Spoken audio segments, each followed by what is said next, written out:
All right, fellas, I'm going to put on a video here. I'm going to go grab some food, and I will be back. We have the National Spaceflight Council meeting to discuss. There was an NSC meeting today. That's the governing body that's headed up by the vice president to basically like a state of NASA. Happens every once in a while. So let's go. So EJ's space and rocket review. Then Friday Night Racing. Okay. Simon Resta was chief engineer at Ferrari back in 2021. They gave him to Haas. In exchange, Haas moved their entire development into the Maranello campus. They were talking also about Ferrari abusing Haas's wind tunnel allocation since they were last in 2021 and had the most CFD and wind tunnel time. The entire situation is sussy. All right, I'm Fiddle, heading out for the day. Have a good one. All right, see you, buddy. Okay.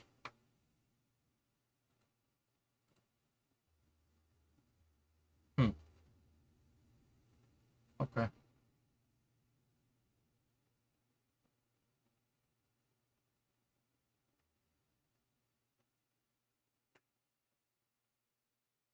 Ferrari right now literally has nobody ready in their academy program to jump into F1, and they won't before at least 2 additional seasons, most likely more.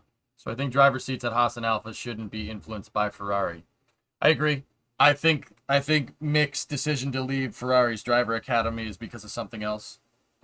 And Ferrari would be stupid to let him go. Personally, like, why would you do that? That makes no sense. But hey, it is what it is.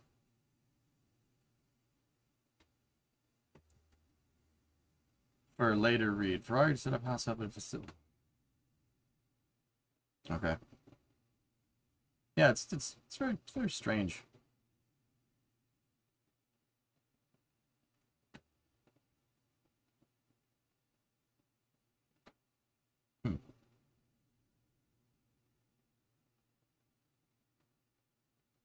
Probably sees what Ferrari does to Charles and Carlos every time. Yeah.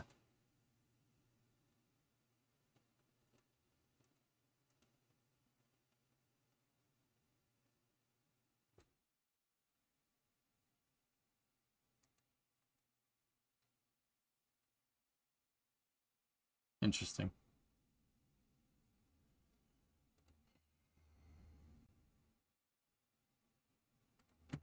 Hang on. I'm going to try to find us a video here.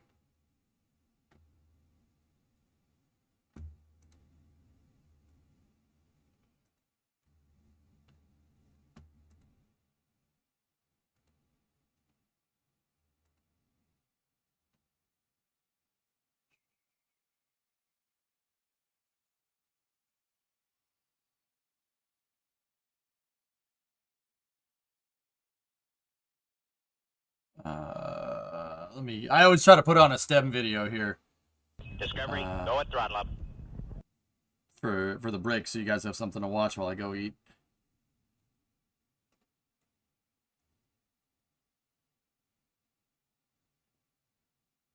Hey, Vulcan, 33-month resub. Hey, happy Friday. Happy day off to you.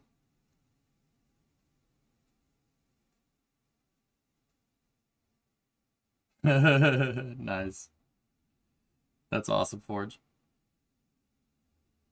There's actually a lot of good videos in here.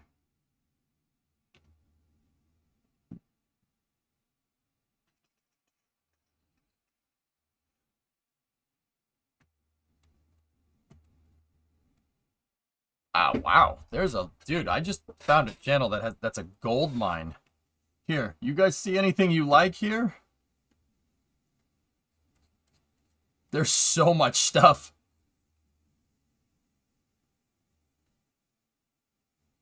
Wow. Yeah. Here, I'll give you guys this. Pick through this. I think, and this is a NASA YouTube channel. This is NASA STI, so it's all public. We could watch all this, not have to worry about getting DMCA'd or anything. Let's try Legacy of Gemini. Let's see what this gets us. All right, I'll be back in a little bit. 3, 2, 1, 0. Oh, please don't be single channel. It's single Germany channel. astronauts took their Okay.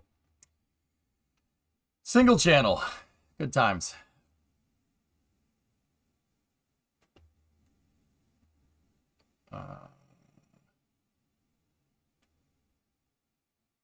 I gotta find one that's long enough.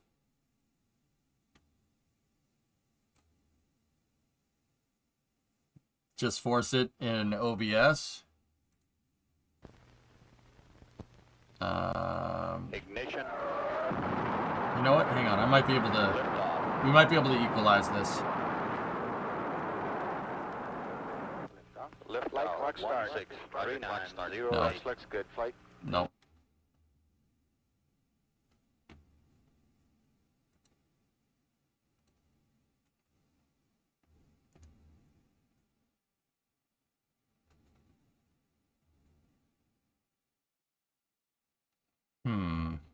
Let's see what we can see here. Let's see if I'm just wondering if all of these are. If all of them are like that. I know that that one isn't. That's the orbital mechanics video that we watch all the time. I don't want the Challenger resource tape. That's just sad.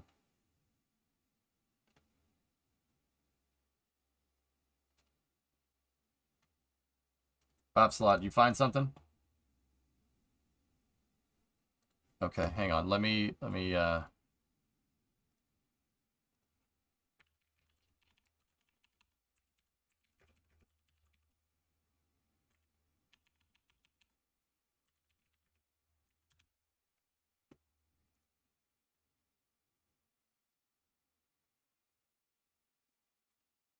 equalizer.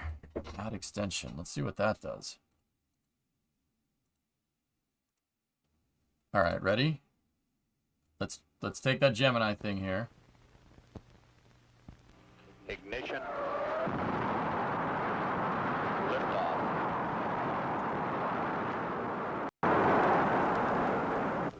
Lift light clock start. 1639. Looks good. Flight. Roger, booster. Roger. Clock start. Fuel pressure running a little high. Roger. Roger. Stand. How's it looking, guidance? It's looking good. Flight. Hang on one second, fellas. Go Fido. Slightly low. No problem. Roger, Fido. How about you for stage tanks? Time to go for staging. Roger, Capcom. We're go for stage. Roger. Staging. How's that thrust look, booster? That thrust is looking a little nice. Flight. Roger. Okay, no status check. Booster. Go. Retro. Go. Fido. Go. Guidance. Guidance, you go. Stand by one. Flight. Surgeon. Go. Econ. Go. Uh. GNC. Go. How do you stand, guidance? I go. Flight. Roger, Capcom. We're go. Early shutdown. We have a seatbelt here. Flight. Roger. Okay. Down. Flight Fido. We had cut off. Stand by. Roger, Fido. Standing by for heavy ice. Heavy ice going over 300 feet per second. 72.95.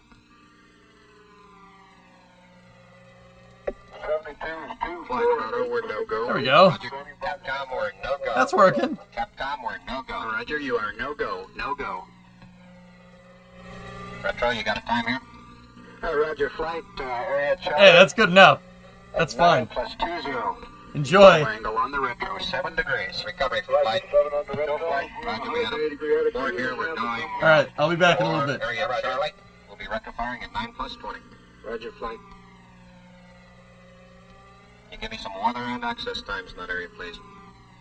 No swells, and your call sign Rescue 1, the destroyer is the low.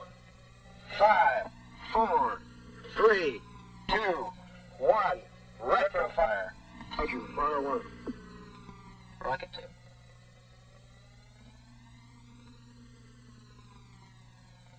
This was not an actual Gemini mission. Nobody left the ground. Gemini did not abort.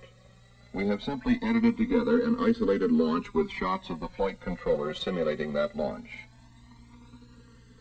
The flight was simulated from an adjacent room in the Mission Control Center, Houston, and like many other things in the space age, flight simulation is done by computers.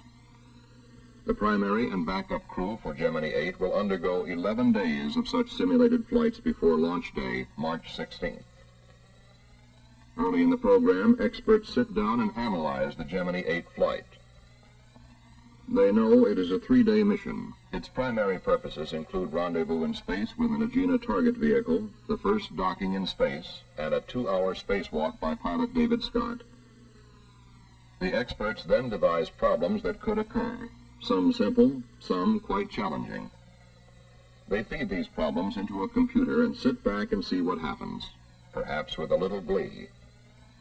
At any rate, the crew in the simulator and the controller at the console are given the problem. Both must respond correctly. About 90 problems will be run for the Gemini 8 mission. On the schedule are 2 days devoted to the Agena target vehicle, 4 days devoted to network simulations, and 2 days scheduled for running re-entry simulations, including emergency re-entries. 11 days of problem solving. Most probably none of them would turn up during the flight. But if one should, the crew and the 5,000 people in the ground network that support these 2 men would be ready. Several days before Gemini 8 will leave the ground, the USS Boxer steams toward the primary recovery zone where the mission will normally end. It begins training its complement of officers and men in recovery operations. Instead of launching amphibious strike missions, the Boxer now launches helicopters for search and retrieval of astronauts. On board is the commander of the Western Atlantic Recovery Forces, known as Task Force 140.3. 2 ships, 6 helicopters, and 6 aircraft are assigned to this task force. All 5 manned Gemini flights to date have been recovered as planned in the primary zone. Still, 10 more ships, 54 aircraft, and 5,000 additional men will be deployed at different stations around the world for recovery. There are 9 other planned landing areas lying within the 3 major zones of the Eastern Atlantic, the Mid-Pacific, and the Western Pacific. In the Western Pacific, the USS Leonard F. Mason, a destroyer, begins exercises on the retrieval of a boilerplate model of the Gemini spacecraft.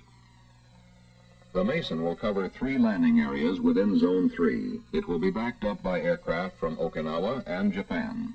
The chief difference between the primary area where the Boxer is stationed and a secondary area such as this is the comprehensiveness of coverage, the number of aircraft, ships, and recovery specialists on station. In addition, a special launch abort area covers the landmass and immediate offshore areas at Cape Kennedy. Recovery teams go out before the astronauts enter the spacecraft in case of an ejected abort from the launch pad or shortly after liftoff. There could be more extreme contingencies. The emergency might be such that a spacecraft could not land in a planned landing area. In a dire emergency, the command pilot might have to fire the retro rockets and come right down. Bare statistics come into play here. The world is 70% water and 30% land. The odds are strongly weighted toward a water landing. Aircraft are stationed at 12 points to locate the spacecraft in this emergency.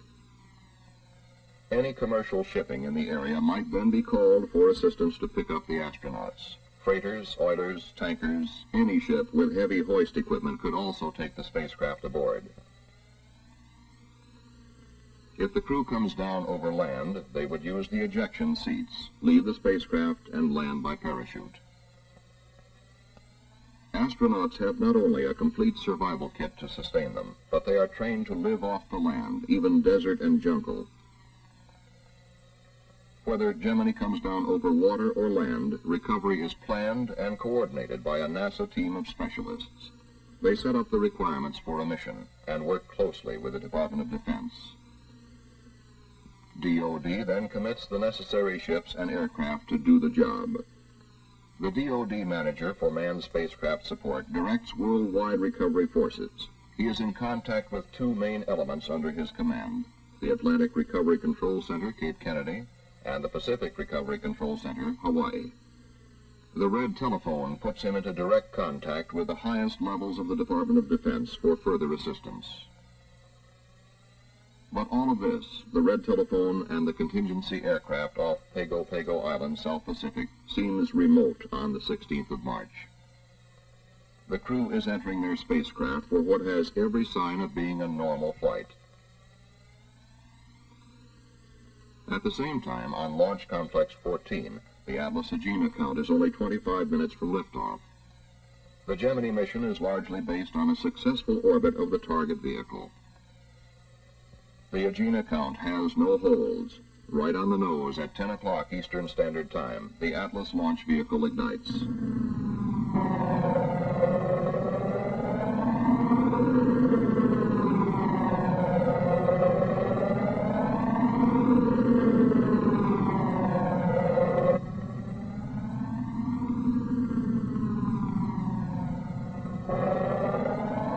Atlas has three main propulsion engines which ignite at liftoff. Two are booster engines and one is a sustainer engine.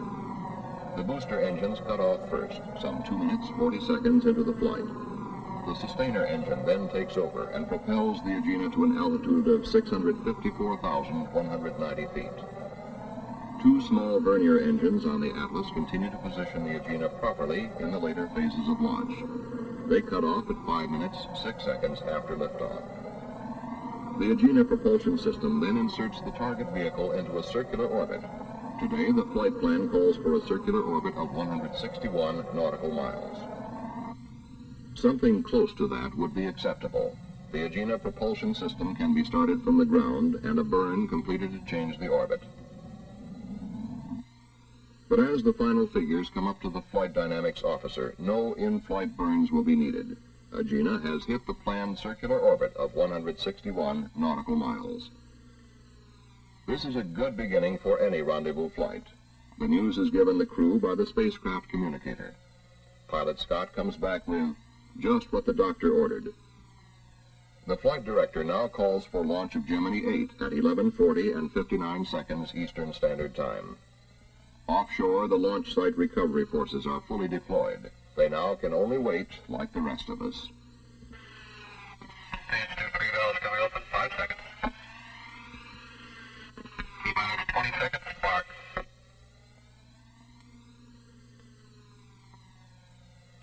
10, 9, 8, 7, 6, 5, 4, 3, 2, 1. Ignition.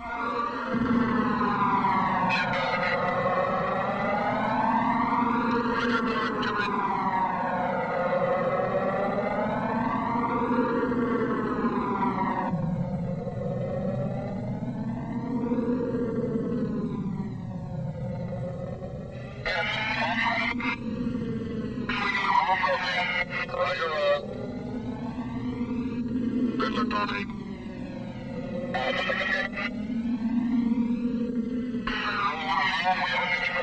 Roger, pitch program. The liftoff came as Flight Director Hodge had requested, 11:40 and 59 seconds.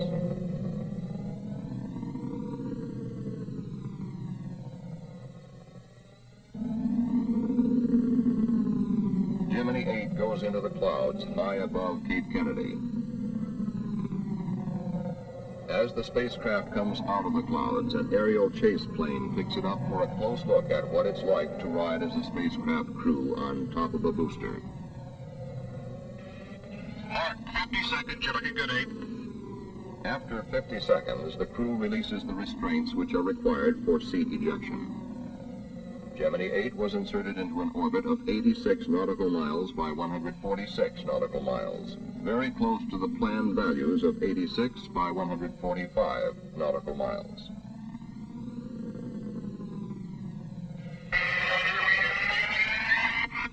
Roger, staging.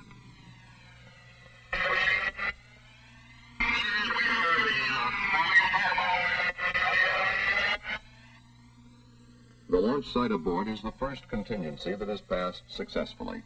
A carefully trained team has been released and returns to other duties. With two good orbits, target vehicle and spacecraft, Gemini 8 had a head start on rendezvous and docking. The maneuvers for rendezvous would be essentially the same as those performed by Gemini 6.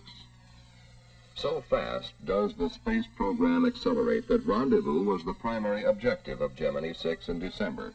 But 3 months later, it is March and rendezvous almost seems routine. Everyone is focused more on docking. Everyone except those who fly the mission. Then you take things step by step. This is Gemini Control, Houston. About 2 minutes ago, Neil Armstrong called in over Tanana, and he was able to confirm at that time that radar lock had been established. Roger, do you have solid radar lock on with you, Gina? Over. Affirmative, we have solid radar lock. Roger, thank you. Sounds good. We're indicating 178 miles range and elevation of about 4 degrees. After radar lock-on, the crew will circularize their orbit inside that of the target vehicle. Meantime, the ground does not sit still, idly waiting for something to happen. Recovery forces are constantly shifting in response to the orbit of the spacecraft, changing station according to a detailed recovery plan. The USS Cochrane, a destroyer in the mid-Pacific, takes position for a 4-4 recovery. That is, recovery in the 4th revolution in Zone 4. Zone 3 will be the planned landing zone for the next 3 revolutions, for 5, 6, and 7. After that, Gemini 8 will not be over a planned landing area again until the 10th revolution. Then it passes over the Eastern Atlantic Zone. If an emergency occurs in the 8th or 9th revolution, the spacecraft will land in a contingency area. Recovery is supported there by aircraft and available commercial shipping.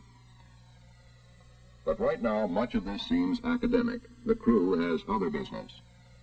Okay, we've got a visual on the Gina at 76 miles.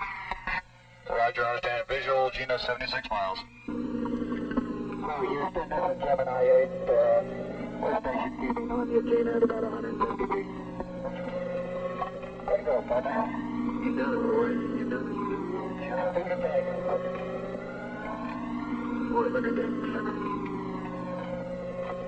That's beautiful. Need to buy both? Do I ever? I see everything for that color. Man, that's great. Man, that is really slick.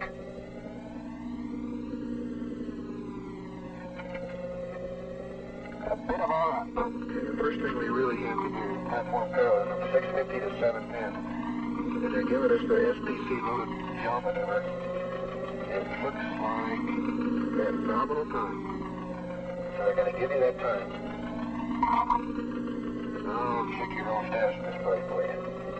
I bet those lucky guys are just jumping up and down. The S-10 is on. Yeah. Okay. We are looking at the left or command pilot's window as the station keeping exercise with the Gina begins. Gemini 8 had no difficulty in maneuvering in the vicinity of the Agena. The onboard film, as in past flights, was at 6 frames per second and is being projected at 4 times that speed. After station keeping for 35 minutes, Command Pilot Armstrong begins to move in closer to Agena, preparing his final docking approach. Both vehicles are traveling at approximately 17,500 miles per hour. We are looking at the target docking adapter end of the Agena. The command pilot makes a docking approach by applying very small thrust increases to Gemini 8. The maximum velocity difference between the two vehicles at docking will be about 1 foot per second. When the command pilot is about 2 feet from the Agena, he will pause until he gets a go from the Rose-Knot Victor. The double check has been completed. Okay, Gemini 8, we have cams solid. You're looking good on the ground. Go ahead and dock. I think we're going to hold off on this SPC thing until he does get docked. Okay, go ahead with your memory compare. Roger. Let's know what you get out of that.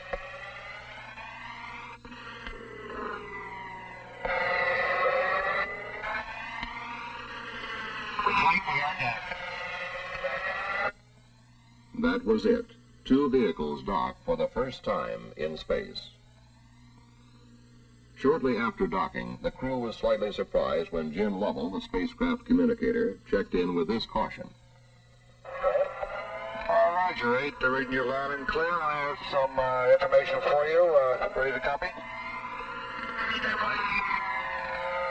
What kind of information is it? If you run into trouble and the The attitude control system of Eugenia goes wild. Just send in command 400 to turn it off and take control of the spacecraft. Did you copy that?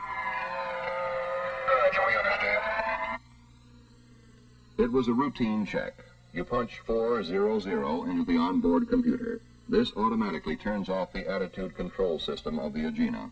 If the problem is Agena control, that ends it. Minutes later, Gemini 8 passed out of communications range beyond the island of Madagascar. The crew was preparing to begin a series of docking exercises. And the Mason was between stations. It had left 5-3 and was headed for a 6-3 recovery zone. Since we were in the 5th revolution, the retrofire experts were routinely updating their retrofire times. These are usually planned for 6 revolutions ahead and stored in the onboard computer. It was about this time that Jim Lovell almost qualified as the space prophet of the year.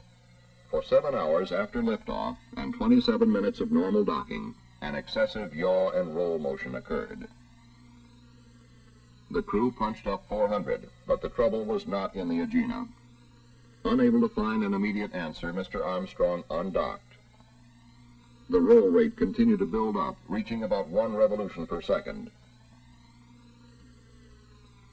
Struggling to regain control, Mr. Armstrong was forced to fire the re-entry thrusters and gradually reasserted control over the spacecraft. Neither crewman experienced any loss of orientation. Gemini never approached a critical structural strain. Once the re-entry thrusters are fired, there is the possibility of fuel leakage in orbit, leaking of fuel essential for re-entry. The flight had been highly successful through 27 minutes of docking, but final action rests squarely on the shoulders of this man, the flight director. A decision came quickly. Fuel readings were too low. Abort.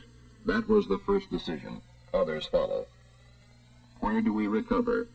A stream of facts flow into Flight Director Hodges' console. Exact orbital position. Weather in the Pacific. Available daylight in recovery zones. And the whereabouts of the USS Mason.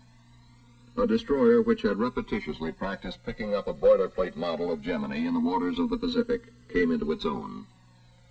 Millions of people suddenly learned that it existed. With Gemini stabilized in flight, there were several advantages to delaying re-entry for another orbit.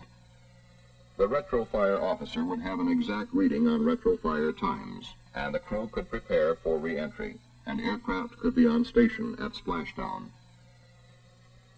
This is the way it would be. The NASA coordinator leans over toward the DoD console. We want to recover in 7-3. The DoD manager immediately punches the button which puts him in contact with Pacific Recovery Control, Hawaii. Hawaii alerts the captain of the Mason. He swings around and heads for 7-3, making 30 knots. Search aircraft scramble from Okinawa. They will be over the predicted landing point 10 minutes before the spacecraft splashes down. As Gemini 8 begins its 7th and final revolution, weather is excellent in the splashdown area. The crew is busy. The command pilot has time for only this brief reflection. I'd like to argue with them about going home, but I don't know how we can. That was all. Gemini 8 sweeps past Ascension Island. Retrofire will come up over Kano, Nigeria. Air-to-ground communications are broken, but the rockets fire right on the nose. The crew begins their descent through the atmosphere. This is the view they will see for a long time, the high peaks of the Himalayas. After these forbidding mountains, the sweep of the Pacific will look friendly and hospitable.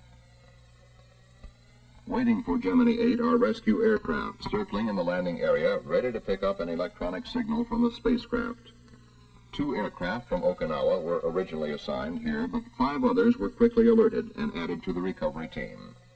When Gemini 8 is only 3 miles away, a C-54 catches sight of it on the main landing parachute. After that, landing is almost routine, and Gemini 8 landed within 2 miles of the predicted impact point. The first para-rescue swimmer in the water is Airman First Class Neal. Airman Neal is a veteran of combat rescue work and a good man to have on your side. He was quickly followed by 2 other rescue swimmers. It was early afternoon in the Pacific, but almost 11 o'clock at night in the Atlantic, where the USS Boxer had waited. The Mason, 3 hours away at splashdown, reached the area at 3:17 p.m. local time. Crew and spacecraft, both in good shape, were soon aboard. Within 72 hours, NASA scientists would pin down the source of trouble. A short circuit in the wiring of the number 8 yaw thruster had caused it to fire erratically. The possibility of this failure recurring is slight, but a master switch has now been added to the Gemini spacecraft. The crew can throw this switch and cut off all power to the attitude thrusters in any future flight. Once the difficulty was corrected, we could take time out to realize that Gemini 8 had brought us closer to lunar exploration by demonstrating the first successful dock in space.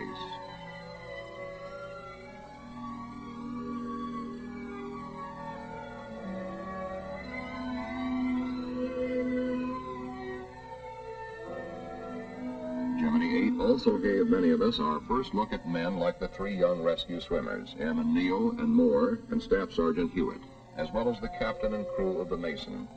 Men who are there in every flight, on remote stations, doing their duty and doing it well. It was these men who sighted Gemini 8 on the parachute and took the crew and spacecraft safely aboard the Mason. At that point, we knew that the long months of training and the many simulations and the close interplay between NASA and the Department of Defense were sound. The mission is ended. The control room is empty, but it will soon fill up again as simulations begin for the next flight. We had achieved our first docking in space. We experienced our first orbital abort. In both cases, Gemini 8 came through with flying colors.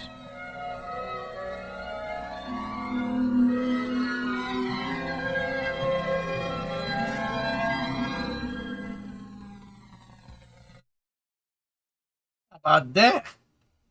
How about that? That audio mixer thing really came through, huh? That was pretty neat. That's pretty neat. Yeah, that was an awesome video. I missed most of it, but yeah, just okay. I didn't, I'll be honest with you, I didn't have time to get any space news links because I just helped my neighbor fix his lawnmower during my break while eating. It smells like gasoline in here. That's good. Yep. Help my neighbor fix the lawnmower. Is it fixed though? Oh yeah, no, I'm using it right now. Yeah. New NSF video fresh off the press. It was a zero turn. Yeah. Not a ride on though. It was a push, not a push mower, but it was a zero turn mower. Kind of looks like a snowblower almost. Yeah. It friggin' it ran out of gas. It ran out of gas, and he's like, I filled it up with gas, and now it won't start. I'm like, the fuel filter's clogged. And he's like, what? He's like, the fuel filter. I'm like, the fuel filter's clogged. So I ran back over to the garage, got carb cleaner and a screwdriver so I could make sure try to find where the gunk is. Fuel filter was clogged. Sprayed it out with carb cleaner, put it back together. Do I have fast orange? The shop isn't set up yet, man. I do have to wash my hands, but I ran out of time. So how long until the EJSA Airstream? I can't do it, man. I can't do it. I'm smart, but I ain't that smart, Buck. I'm not smart enough to get that thing ready to go in time. Go and throttle up. I would love to. I would love to buy it, but yeah, I just really. So go wash your hands and put on a 5-minute video. I mean, okay. Yeah, if you insist. I'm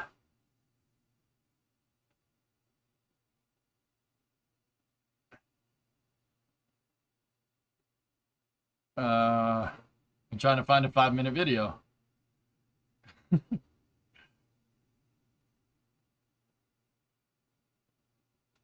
There's a lot of videos on here, man.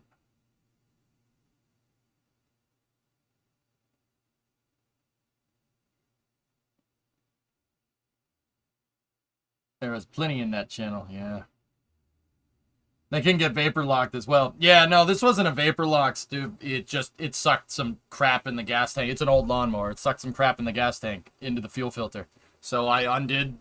First thing I did was tried the carb bowl bleed screw.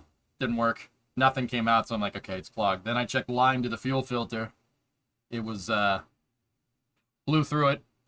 Tastes like gasoline. I'm like, oh, that's good. My neighbor's just sitting there going, what are you doing? I'm like, I got this. Fuel filter, not getting nothing in the fuel filter.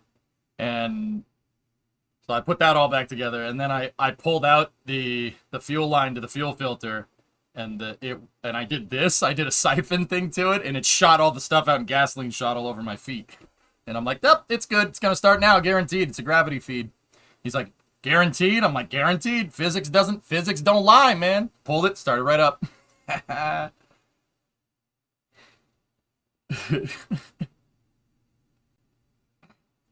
He was like, come over for beer later. I'm like, okay. All right, here, let me just go wash up real quick, and we'll go from there.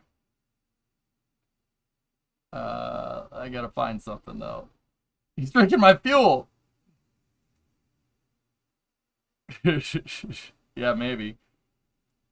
Gasoline smells good, man, but I will tell you, gasoline does not taste good. It doesn't taste good at all. It tastes like dirt. I would know. I literally just tasted it. And, you know, that was the gas at the bottom of the tank. God knows how old that gas is. I'm like, I go, dude, when's the last time you filled this up? He's like, oh, until today. Like, I don't know. I don't remember. I'm like, okay.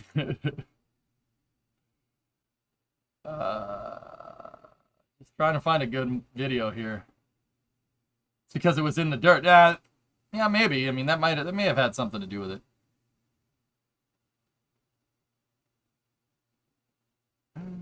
I don't know. You know what, dude? I'll roll with it. I don't care. Okie dokie. Let's just get into it. The Air Zoo SR71. Diesel fuel tastes like kerosene. It's because it is kerosene. All right, so there was a National Space Flight Council meeting, and I want to go over it, and I think we'll start space news with that. So, I'm going to just go through Jeff Faust's Cliff Notes here. So let's see. Let's see if there's any good pickings in here. Let me get onto the screen, and then we'll go from there. All right. So, Jeff, the NSC, this was while we were racing. So, the National Space Council meeting is getting underway with opening remarks from JSC Director Vanessa Weish. Okay, let's see. Okay, so the Vice President, 3 key issues today: the need to build a skilled technical workforce, advancement in human space exploration, and establish rules for novel commercial space activities. Okay. On the first point, the VP says that more than a dozen companies are working together on initiatives to train technical workers for the industry, with 3 regional pilot training programs starting next month in Florida, the Gulf Coast, and Southern California. On the second point, Harris emphasizes commitment to the Artemis missions and operating the ISS through the end of the decade while moving over to commercial stations. Okay. Administration is developing the first rules for a framework on novel space activities to promote innovation and competition. Okay. And the U.S. will introduce a resolution at the UN General Assembly later this month to call on other nations to commit to a ban on direct descent anti-satellite technology testing. It's not surprising the State Department recently said that there was an option under review. Okay.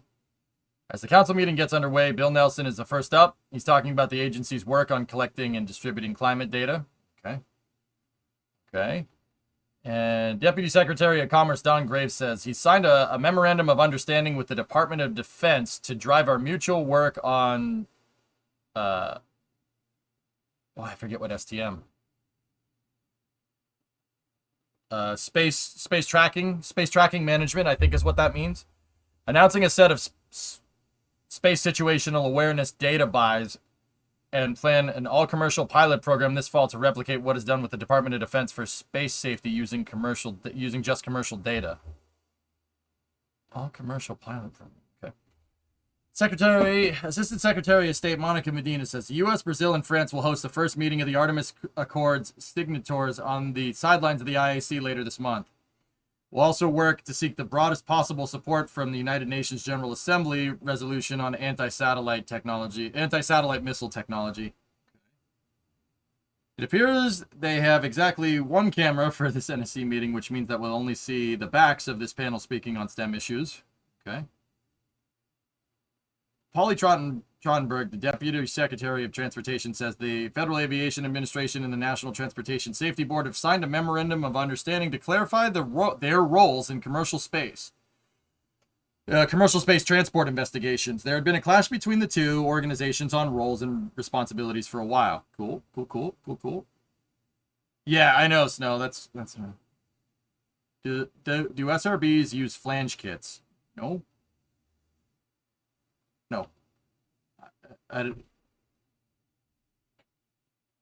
SRBs.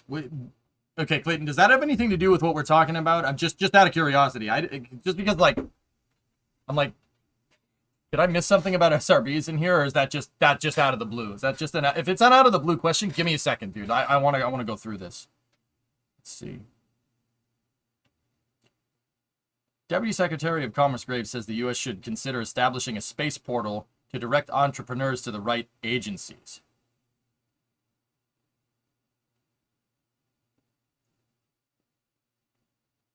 Interesting.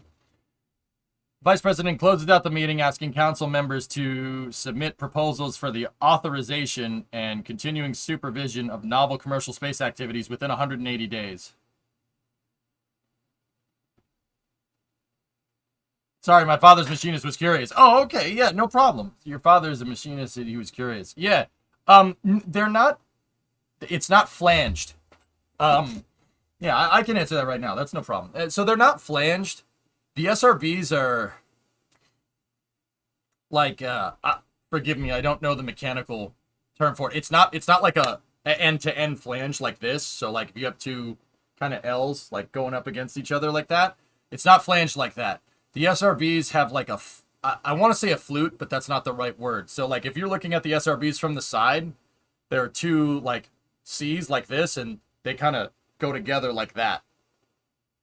Kind of like this. And then there's three O-rings right where the two combine right here. I can show you. Hang on.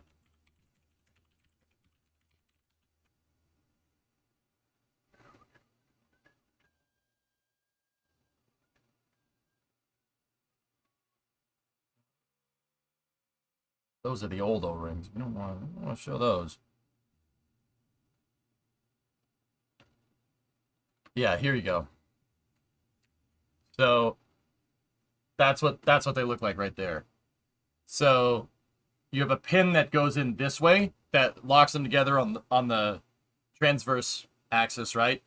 And then you have the clevis and the tang, and they go together like that. And then you have three O-rings right there. Note that the radius right here, the clevis has a radius on the top. That right there was implemented after Challenger. The radius clevis right there between the insulation and the clevis. See how it kind of curves out? That's on purpose, because when the boosters ignite, even though they're a steel casing, they inflate. They literally inflate like a balloon. And this radius clevis getting pressure coming this way, because the boomy stuff is over here, it basically pushes the clevis into the tang. It basically crunches it up and seals the O-rings. That's why they did this way, because this radius piece, that was one of the big ones. That radius clevis right there was not there, and there were just two O-rings. They added this part after Challenger right there. Go Bills. I didn't watch the game, dude.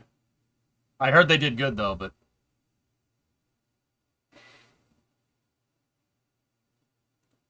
yeah, anyway, hopefully that helps. Saw an F1 joke and thought of me. What's that?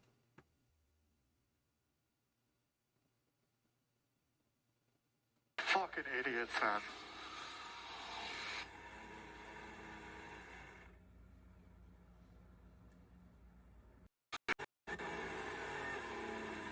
These fucking idiots, man. Danny almost hit a photographer. They'd be happier if you hit Q2.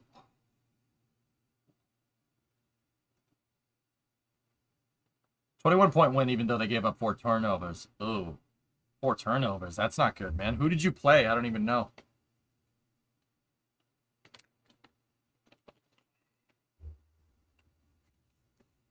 I don't even know who the Bills played. You played against the Rams.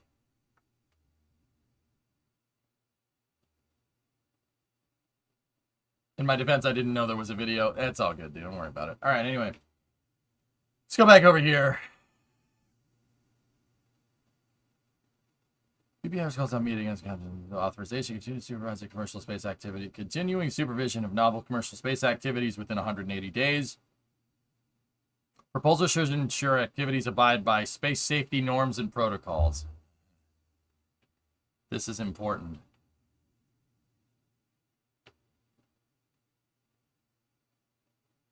This is coming from the MBTA.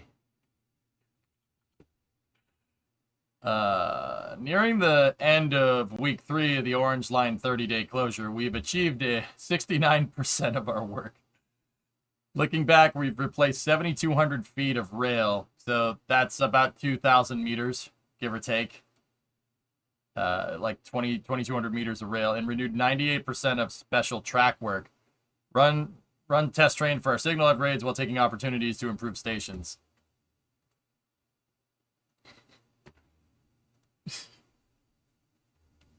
Okay. That's good. Honestly, the score makes it look closer than it was. Perfect times on wide receiver, not holding the ball, made up for 3 of the turnovers in the first half. Halftime was 10-10. Bills put up 21 unanswered in the second half.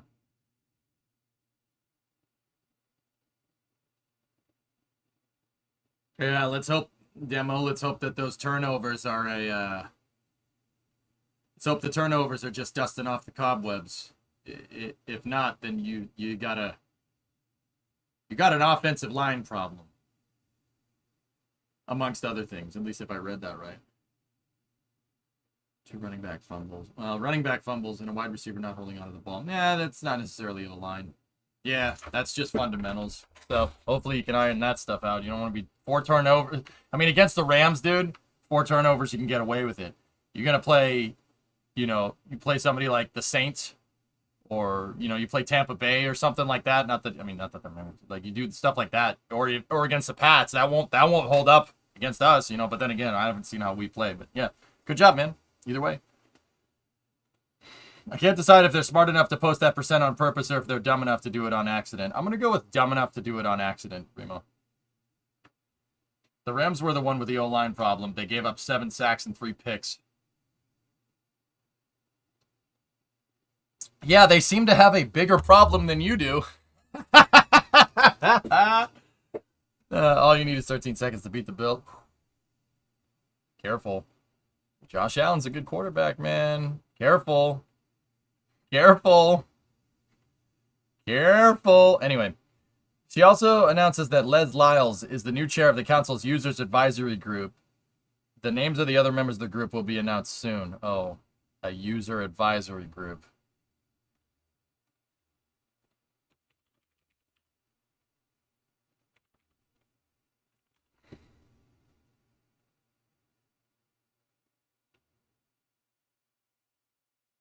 Okay.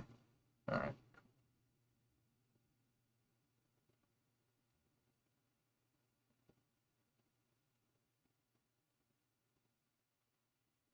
Let's read.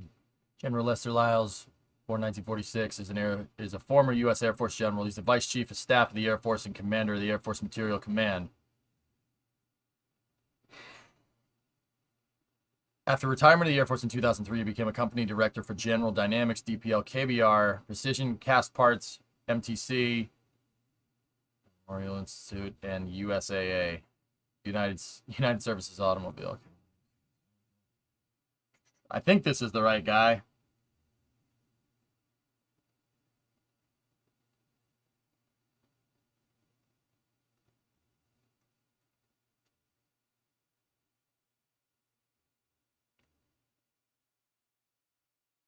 Okay, cool.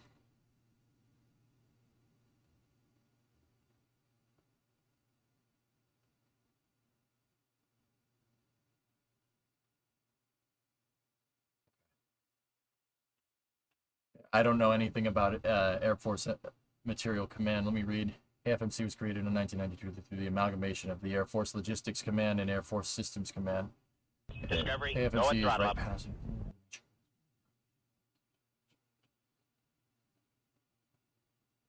The command conducts research, development, testing, evaluation, and provides the acquisition and lifecycle management services and logistical support. All right, cool.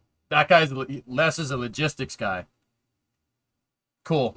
All right. I always try to take a look at the advisors and stuff that people appoint. Like, there were advisors to the Spaceflight Council in the previous presidential term, and the advisors were like Homer Hickam and stuff, which is pretty cool. That's pretty neat. He's what they needed, what they would need in that position. Yeah.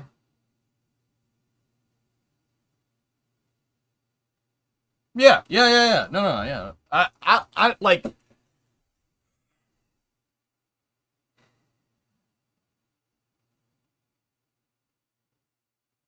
Hey, Chris, 72-month resub. Demo, I'll check that out later, dude. I'm not interested in talking about football right now. Not any more than I already have. Trying to make an effort to kind of stay on subject as much as, you know, not like crazy, but, you know. So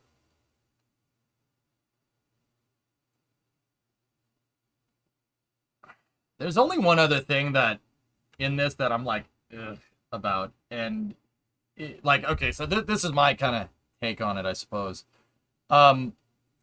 Continuing supervision of novel commercial space activities within 180 days.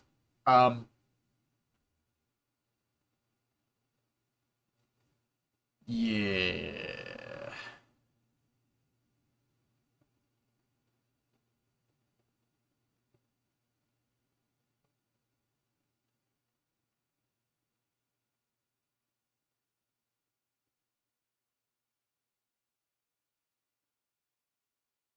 I find it quite interesting that Bill would lead with climate, collecting and distributing climate data, especially since Artemis 1 is like on the pad right now, but that's fine.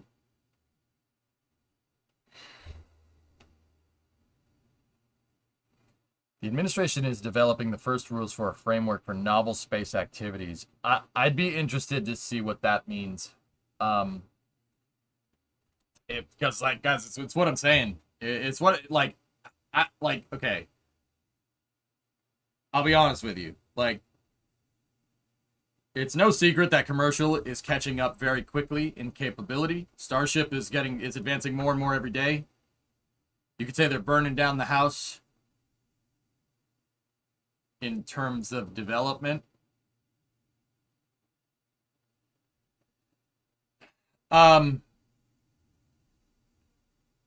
I've always said that, you know, if they surpass government capability, like specifically NASA capability, they're gonna start putting a lot of regulations in, right? Making Lawless Frontier a bit more regulated. Yeah, Loopy, it was already done. This was already done. Regulatory framework for commercial was done previously. Yeah, that was already a thing.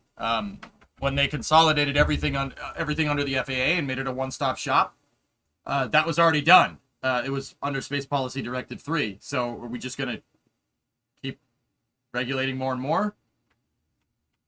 And I have a theory that has to do with commercial surpassing NASA's capability. They won't allow that to happen. This was already done. Like, that's why everybody made a big deal out of the programmatic environmental assessment, because they made the FAA one-stop shopping for that. That was a National Spaceflight Council thing, and that's why I'm kind of interested. I'm kind of interested what this is. What does that mean? Developing the first rules for a framework of novel space activities. That's already done. But then again, the FAA thing was for launching, so who knows? I mean, we gotta have to wait and see. But yeah, this is what I mean, dude. Like, this is why this is part of the reason why I want SLS to get more funding, like more funding, and fix everything, fix all the little like uncrossed T's and undotted I's in the program, like a better upper stage for SLS, for instance, and a dedicated in-house NASA lander, stuff like that. The reason why I want to do that is because they're not going to let commercial go further than what the government allows. The governments don't do that. They always have their hand in the pie. That's just how it works. Like you could say, like, oh, UJ, that's just your opinion. It happens all the time. It happens with everything. You have to pay taxes on everything. This isn't just our country. It's every freaking country. So like, it's interesting to see like if it's so ridiculously vague. I can't really say that, like, oh, they're doing that because SpaceX is going faster. I can't say either one. But it is kind of telling for Bill not to lead a National Spaceflight Council meeting with talking about Artemis 1, the human spaceflight mission that is literally on the pad right now that they're fixing. He wouldn't lead with that? That's very strange. Something about this is like, all right.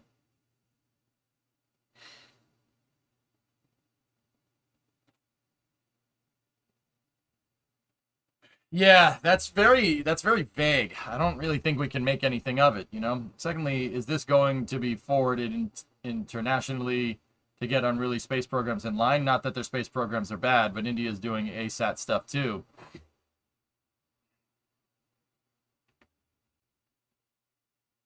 Yeah, I don't know, man.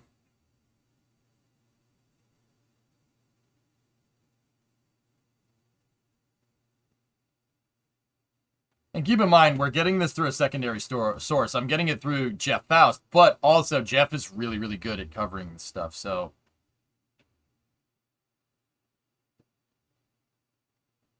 To build a skilled technical workforce. A skilled technical workforce for what? Advanced human space exploration. Okay, cool. That's on the agenda. That's all I care about. Maybe that's what they're talking about. Build a skilled technical workforce for human space exploration. That's what I mean, dudes. They ain't gonna let SpaceX go to the moon by themselves. It's not gonna happen. Like I hate to be the broken record on this one, but it won't happen. And if it does, they'll eventually come up with some regulatory framework to govern it. You know what I mean?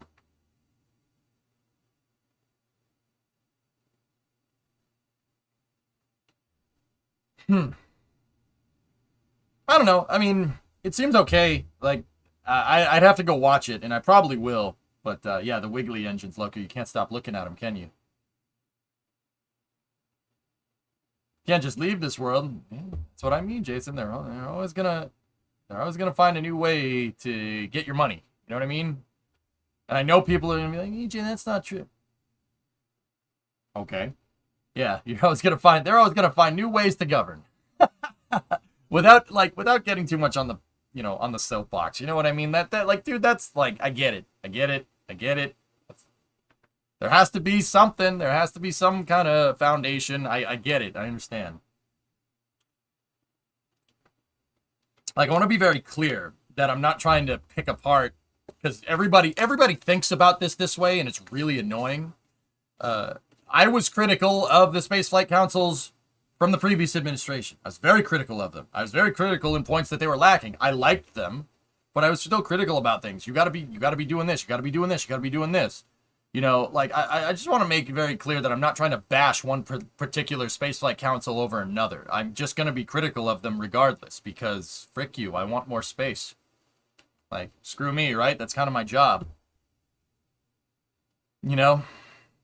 But anyway, I didn't see anything particularly wrong there. Everything seemed okay. We'll figure it out from there. Figure it out from there. Like, when I say we'll figure it out from there, what I mean is I kind of have to wait. Kind of have to wait until, you know, they kind of say more about what that absolutely means, you know?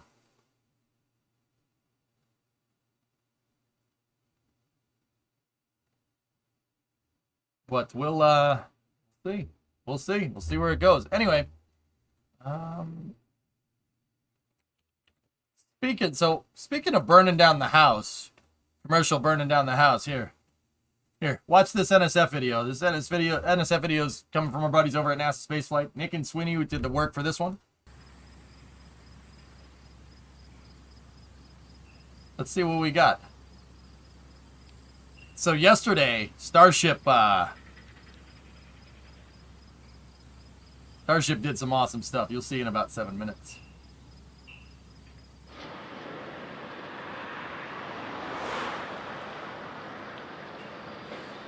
Nice flat.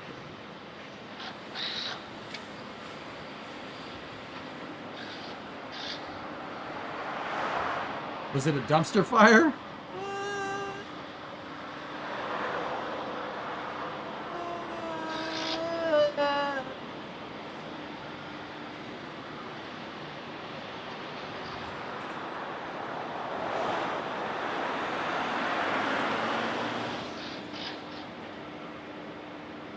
Yoda.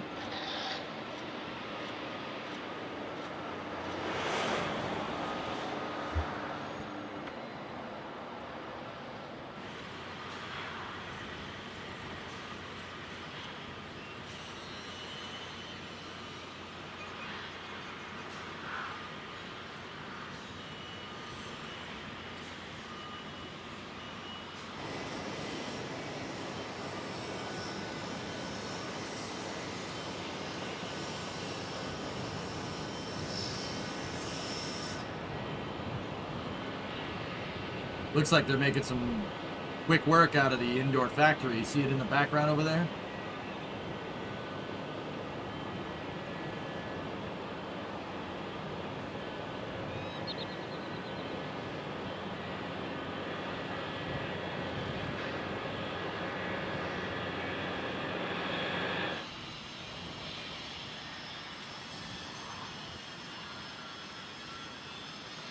Getting out of hand. Now there are a lot of them. Oh, hey, look, there's another one. Another one. Man, that thing pretty good. They've already started emptying 2 of the tents. Jeez.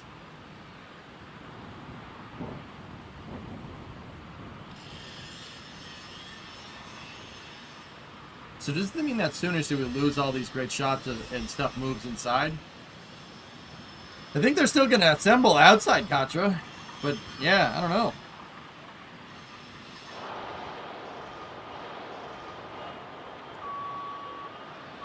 Top of the Mega Bay. Alright, we haven't really looked at what's up there. Yeah. Interested in seeing what's up there. What's up at the top? There's windows. Windows? There's something up there. That's a big garage, indeed. It's bigger than my garage, which kind of sucks. I wish my garage was that big, but then again, I don't know what I'm going to do with a 15-story building garage. Yeah, they're definitely putting some kind of observation, something, or offices, or something, Phil, up there. My guess is that it's going to be Starship Mission Control. You know, with the frequency of flights that are coming in, it's going to have to work more like an ATC, and less like Mission Control, so you might as well put it up high so you can see the pads, right? Like,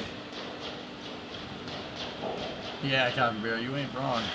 That's my summer home. Oh, okay. Bird! Bird!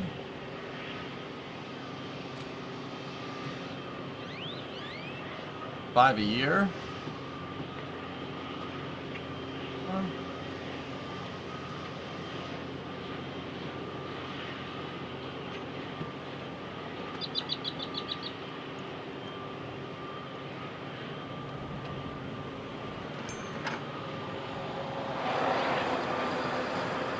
Maybe, Jim. We'll see. Big crane. Ooh.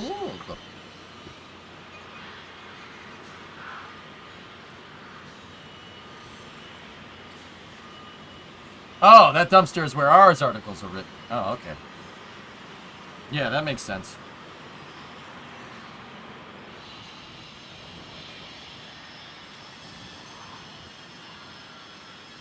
Booter. That poor Booter is just sitting there. Oh my god, it's a bird. Right.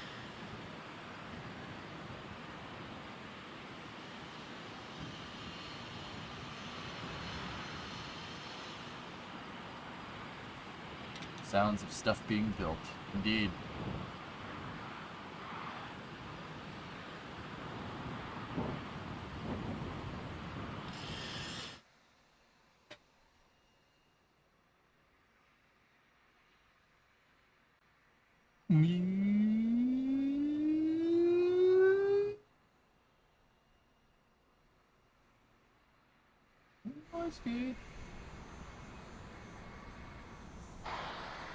Yep, there's your spin start test. So a couple things to note from that spin start test. The spin start was sequenced because if you notice, some of them light and then some more of them, well, not light, but some of them start shooting out flames and the other ones start shooting out. They're not flames. It's atomized fuel actually. But watch, you see some of them go off and then more go off over time. You see, they're sequencing the ignition. That's a sequenced ignition. Well, despite there not being any ignition, but you can clearly see that some of them turn on, and then more of them turn on, and then more of them turn on, and then more of them turn on. 1, 2, 3. And then, once everything is turned on, right? Like, once they do all the spin starts, right? You're going to see them hit the Raptors immediately. The combustion chambers, they're going to hit them with nitrogen. Watch. See that? See the nitrogen puff? They're purging it out to prevent what happened last time happening again.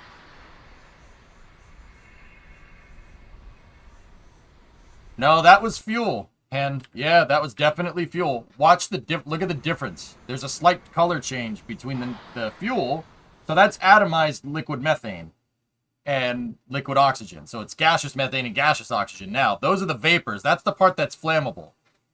Extremely freaking flammable. So all the engines are on. They're all spinning. And then look at the color. See the color difference? That's nitrogen. Differences. Did you see what's happening in Austin with SpaceX? Yes. They're building a headquarters there.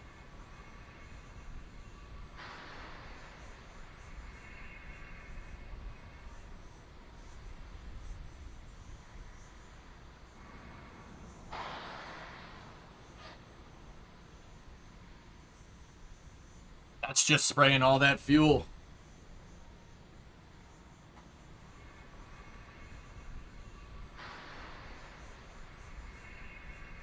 And the new factory footage. I haven't seen new factory footage. If it's 33 spinning, are they close to a 33 engine static fire? You'd need Starship on top of the booster if you were going to do that. That's the only way the hold downs will hold down 33 engines, having a huge weight. They would need Starship fully fueled on top of this thing and super heavy fully fueled. That's the only way to be absolutely sure that this thing is going to work. That's the only time I would want to static fire 33 of those engines. Think about it. 33 of those engines are designed to move all of that. That's the only way you're going to get your TWR close enough to 1.0 to not have the thing take off. For example, the space shuttle takes off at 1.3 TWR. It's between 1.3 and 1.4. The shuttle has it has 1.3 TWR, so that means it's making a little bit over. The thrust coming out of the bottom is more than the thing weighs. Like, if you really wanted, like, that's what TWR is, thrust to weight ratio, right? So those 33 Raptor engines are designed to move Starship up, fully fueled with 100 tons. If they fired the booster by itself with no Starship on top of it, the thrust to weight would be like 5. It would rip itself right off the pad, like right off the pad. It wouldn't even be the shuttle, so like the reason why I know it's going to rip itself right off the pad, and don't get me wrong, material science is different, stainless steel versus regular steel, but the boosters, if the hold down points on the space shuttle didn't go off, the boosters would rip themselves off of the pad. So there's that.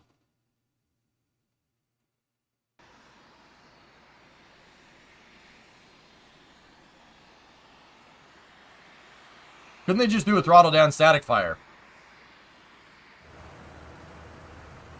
That's a great way to hard start the engines, Wrecker. When you start a rocket engine, you want to basically have the pedal to the floor, long story short, to ensure a good ignition and then to tune it down. Yeah.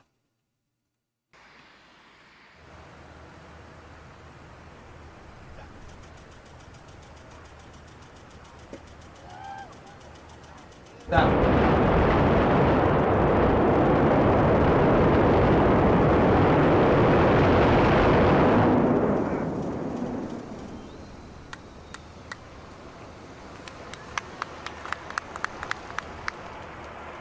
Six engine static fire confirmed from SpaceX. That was all engine running.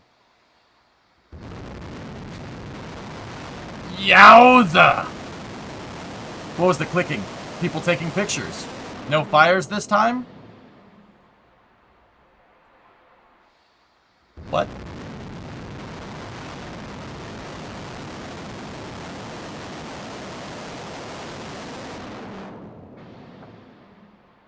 Hello?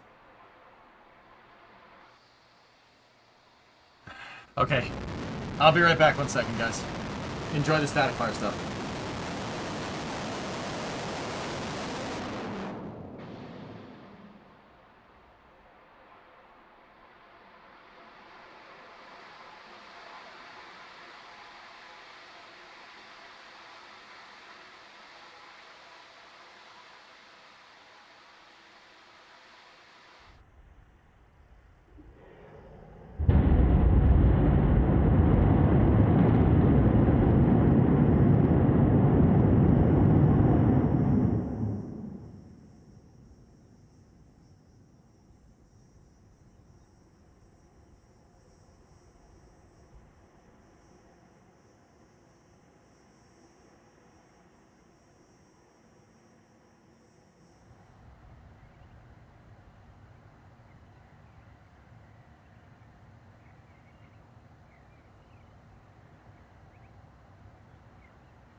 Yeah, that's what I mean by burning down the house.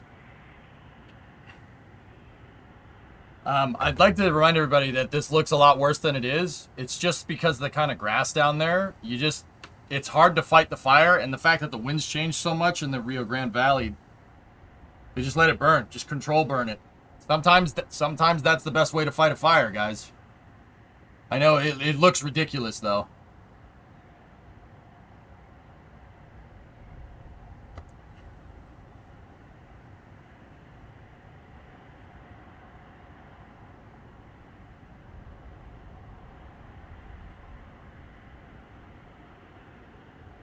Yeah, control burns like this happen, guys. That's how you actually keep a forest healthy, but there's no forest to really keep here. There's just real no good way to fight this. That's all.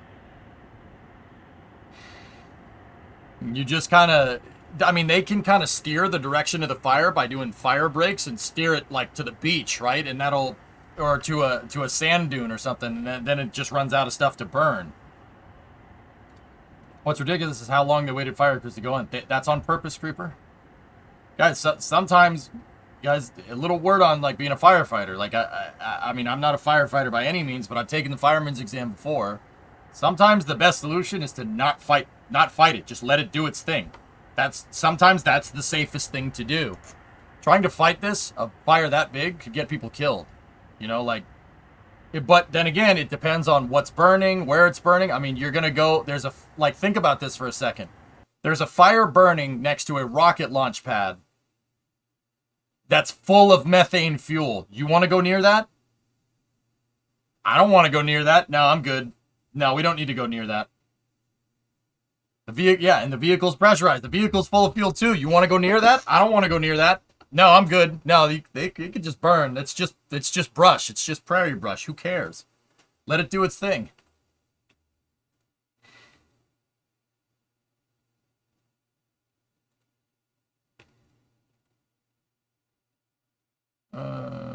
Okay. Yeah, the Starship static fire did that. It was a great static fire, though.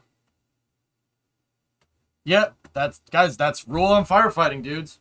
It really it depends on what you're dealing with. It depends on the scenario. Like, firefighters don't just let stuff burn, but sometimes they do. Sometimes they fight the fire if they think they can contain it. But in this particular scenario, think about it. There is a fully fueled rocket right there that's venting propellant, that's venting oxidizer, like, into the atmosphere. It's venting it everywhere, and it's scavenging the methane. There's a fire near that.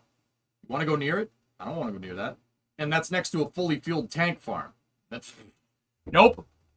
Let it cook. Whatever happens, happens. That's why they waited for so long. Like, I was watching Twitter last night, and everyone's like, oh my God, why don't they do anything about it? It's like, because, yeah, you want to do something about it? I ain't going near that, man.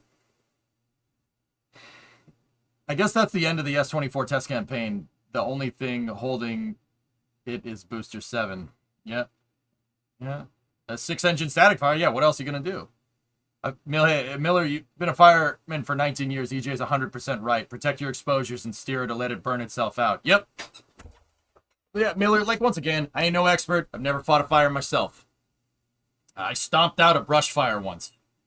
And even stomping it out made it worse for a second. And then I poured water on it and then stomped it out. But that was before the fireman's exam. I was walking in a forest. Somebody flicked a cigarette and I stomped it out. But yeah, anyway, that's the extent of my firefighting skills. But I have taken the fireman's exam. Miller, when I took it, when I took the exam, I think I scored like a 96 or something. 91, 92, somewhere in the 90s. I got an A. I didn't study because it's just common sense. But yeah, you have to know what kind of fire you're dealing with. You have to know what's accelerating it. What is it burning? Where is it burning? Windage. There's so much stuff. There's so much, like, firefighting is truly a freaking art. And, like, I didn't join the firemen, but 2 of my cousins are firefighters. Yeah. They're two of them are both firefighters. You know, like, I know all about this stuff. I'm a lot of firemen in the family. Who is at risk? What's at risk? Yep. How toxic is that smoke? I wouldn't go near it. Hey, Rebs. Learning so much with you, although usually lurking. But you know what month it is, right? It's September? Don't do it. No. Okay, I mean, you can if you want. I do have a mortgage payment, so if you really want to, that'd be good. But also, Discovery, go at throttle up. okay, now I just feel weird. Tier 2 6 months in advance from Revs. Thanks, man. Please do. 21 months total. Thanks, buddy. I'll drink to that. Discovery, go at throttle up. Why did I choose to drink coffee after that? I almost just spit that everywhere. Discovery, go at throttle up. I'm not even kidding. I almost just spit that right on my keyboard. I'm just going to leave that over there. Thank you for the 10 Discovery, subs. go at throttle I up. was really close. Oh my gosh. Hot! Too hot! Oh man. But yeah. Thanks, Rebs. Thanks for the 10 subs. Why did I knew what was coming? Why did I take a drink? Why did I think that was a good idea? What the hell am I doing? What the hell is this? It's cringe. That's what it is, Steph. You ain't freaking kidding.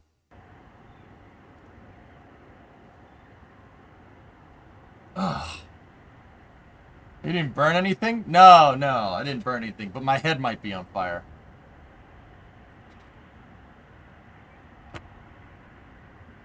Discovery, go at throttle up. That's a close-up of my mouth right now. Yep.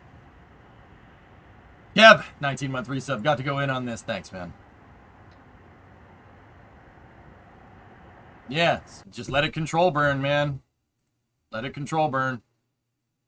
It wasn't SpaceX's fault.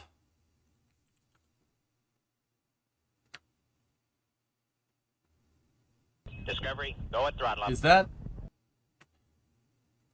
Game of Thrones or something? Discovery, Hey, go Jack, at throttle 15 up. months, and Bill with a 28er. Thank you. Is that Game of Thrones? Isn't that like one of the dragons or something? I don't know. I've never watched that show. There's certainly something wrong with your head. I mean, freaking tell me something I don't know, man. That's yeah, dude. The fact that they cropped out the flames and the debris and stuff, like, yeah, it's pretty good. Stick Skyrim mod. But yeah, see? Just let it burn, push it in a direction towards the beach, towards the sand, and then, yeah, it'll burn right out. Just let it do its thing.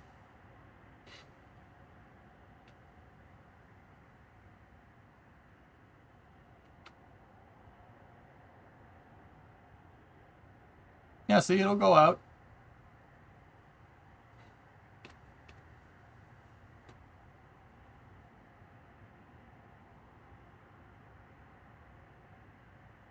Yeah, screw that. Why would you even bother fighting that brush fire? It'll eventually go out. Just smoldering and then be gone. Hey, Yuck, 90-month resub. Thanks, man. Oh, man, it really hit some brush over there. And look at how quickly it fizzed out. See? See that? Fun facts from Zach. All right, what do we got? What do we got? All jokes aside, okay, let's see. All jokes aside, SpaceX has made efforts to prevent this from happening. The areas shown in white have been cleared of vegetation over the past 2 months leading up to this test. Unfortunately, they do not yet have permission to touch the areas where the fire started.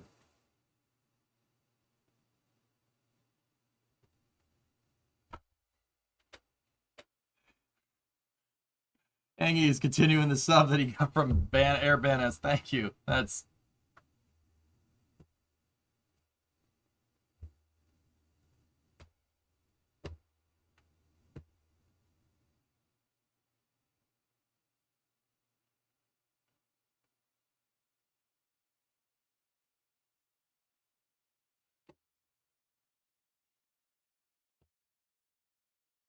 You know, fellas, you know how I always say it's really easy to say that SRBO ring blow by is like a problem? It's really easy to say that.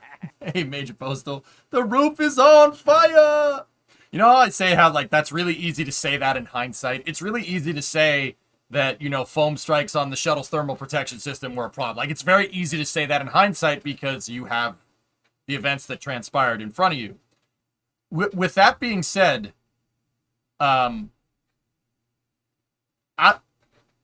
I'm not going to sit here and say like that couldn't have been prevented. I mean, you know, they dug out everywhere but the protected land. But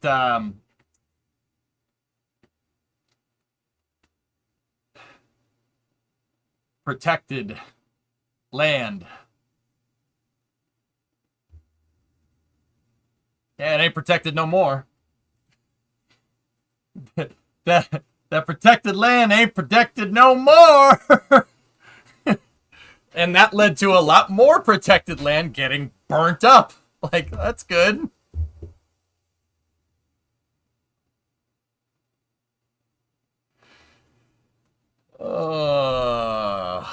Okay, what did Zach say from there? Anticipating some of the replies on this, I believe the X in the middle is considered part of the existing high marsh habitat.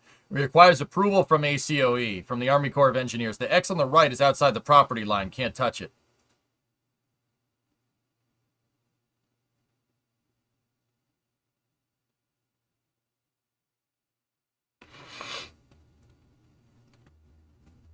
You see what I mean about, you know, hindsight? Like, in hindsight, like I could have told you that this is gonna happen before this. Like, there's enough information to know that having brushed that close to a launch pad.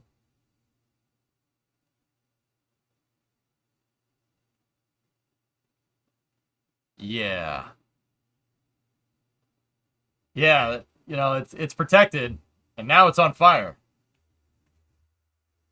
So,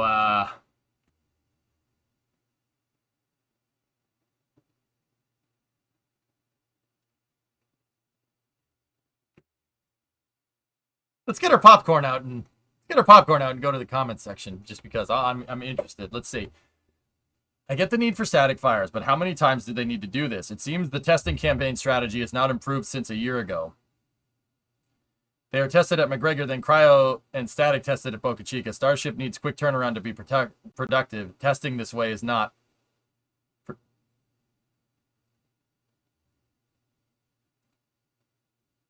So testing the rocket less is more productive. Okay. Next.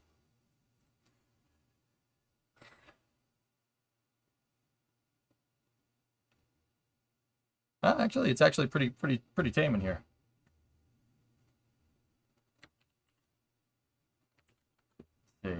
Let's see. What's this guy up to?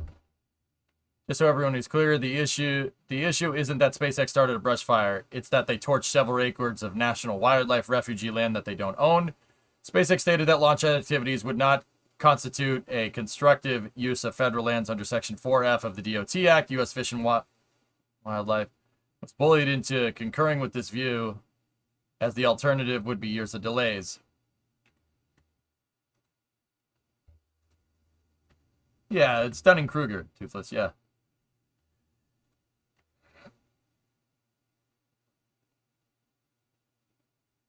Well, I don't know. Fish and Wildlife Services can pull their blessing at any time.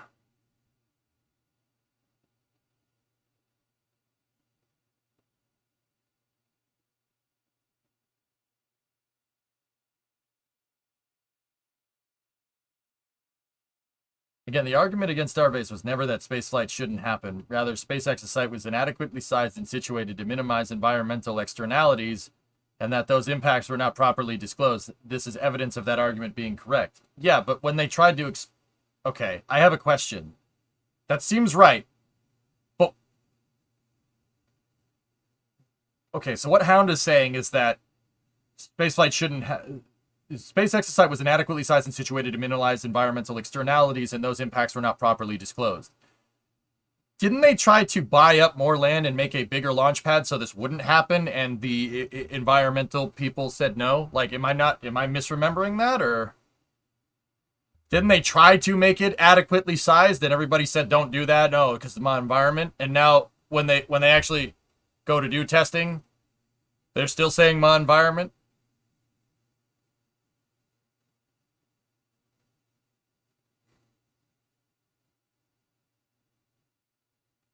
I'm actually being serious. Am I understanding this correctly? Like,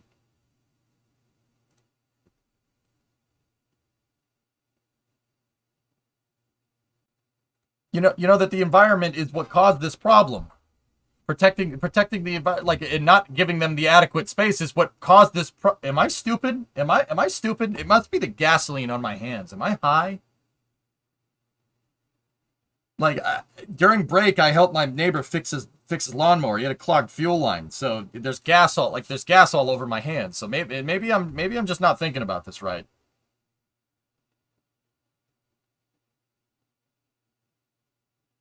Yeah, am I not understanding this right? It's improperly sized because of environmental protection, and that actually made it worse. Like, that's what I mean about saying this in hindsight. Like, I could have told you this. This is something that easily could have been. Like, we could have told you this. Like, you could have told, like, dude, I could have told you that that's going to light on fire from a static fire. There's no berm there, meaning the flames are just going to go this way.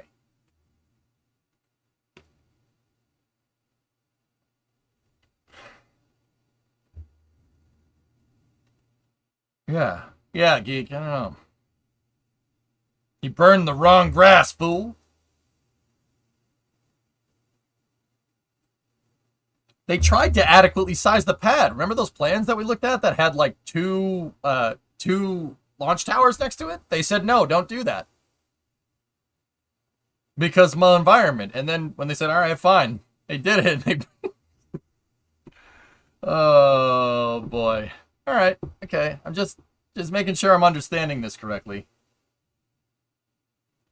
People are professional complainers. No matter what you do, they'll find a flaw anyways. Yeah.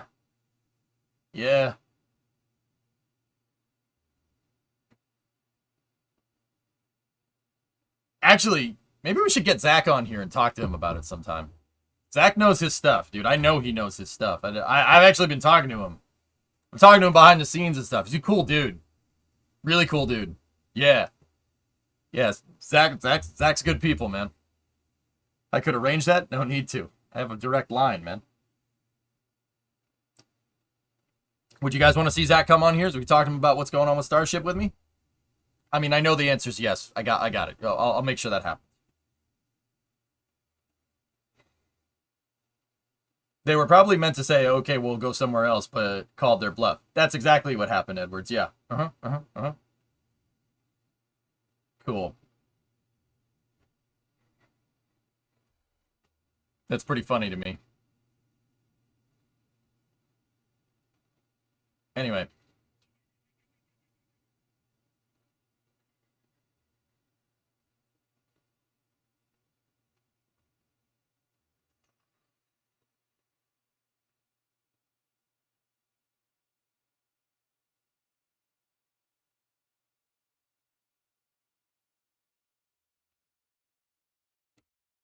I don't know, man. Hot off the press. All right, what do we got? What else do we got, Forge?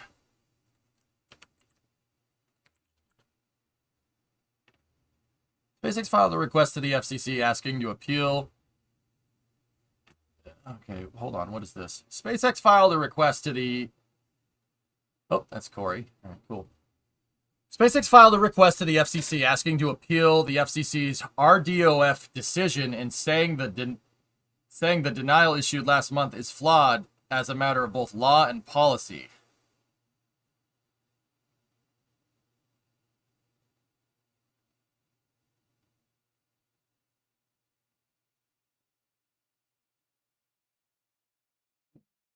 The Federal Communications Commission denied SpaceX's Starlink from getting $885 million in subsidies under the Rural Digital Opportunities Fund, saying the company failed to demonstrate that it could deliver the promised service.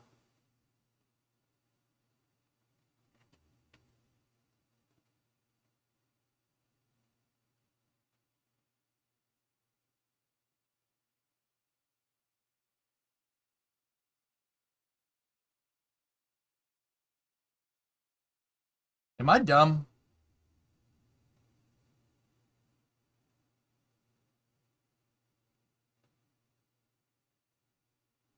Yeah, Forge, you know what? That's a really good point. Isn't Starlink working in a, like, all-out war zone right now? Like,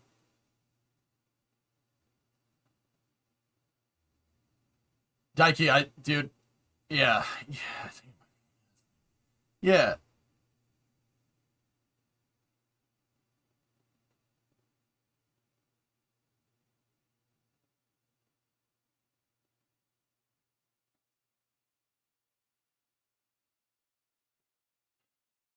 Y-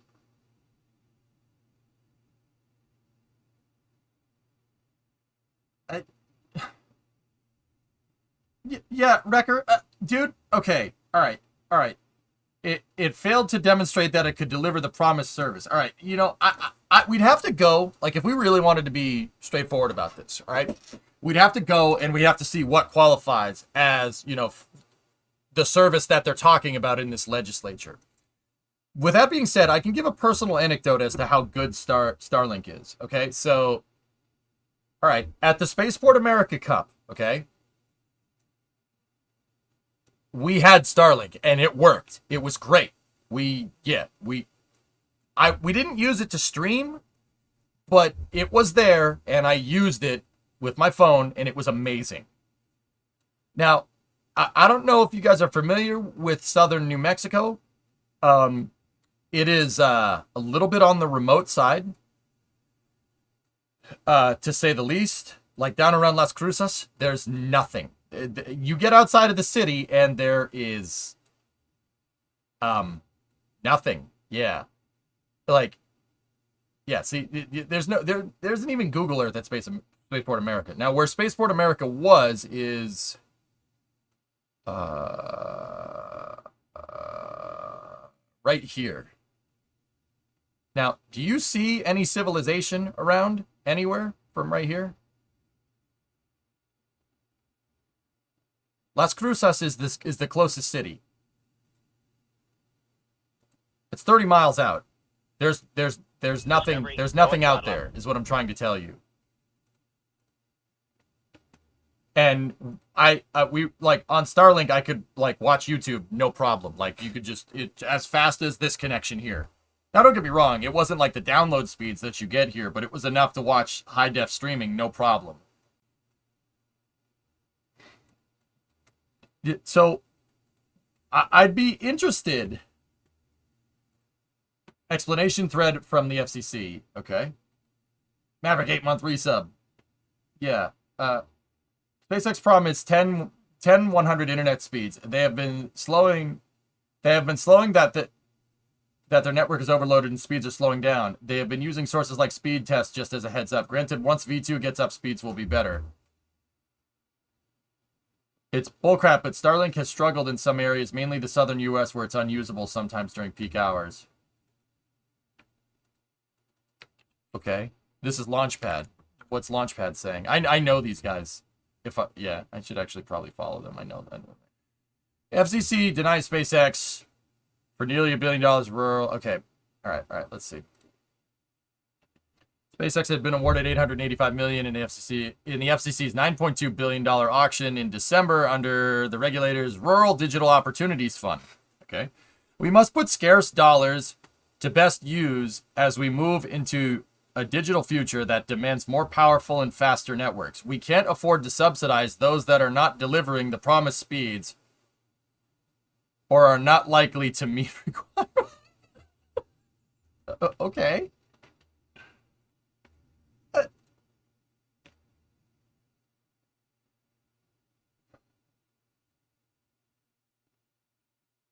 SpaceX meets 25 down, 3 up perfectly fine, which was the other option. And if they bidded on that, they would have won the money. Huh.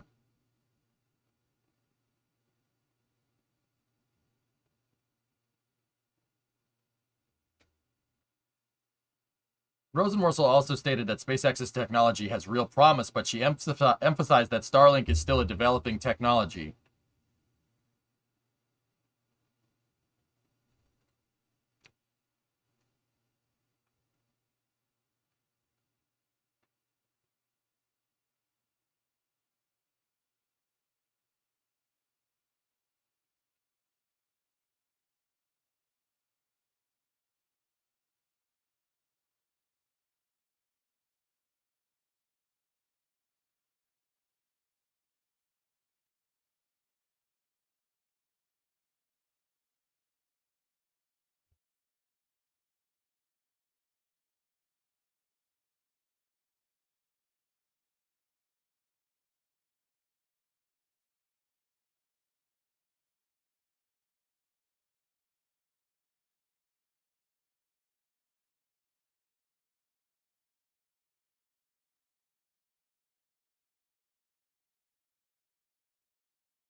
I know it might seem like I'm drawing this joke out a little bit, but seriously, what isn't the RDOF like for developing technologies? Isn't that kind of the? This is why SpaceX did the T-Mobile deal in part.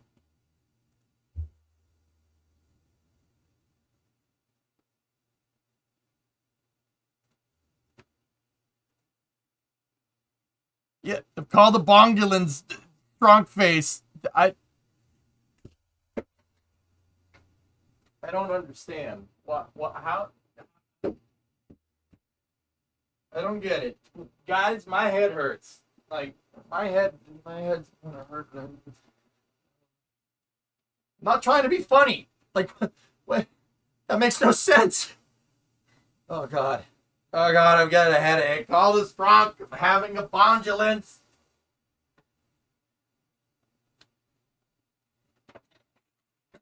EJ hurt. Bureaucrat used confusion. It's super effective. EJ is hurt in the confusion.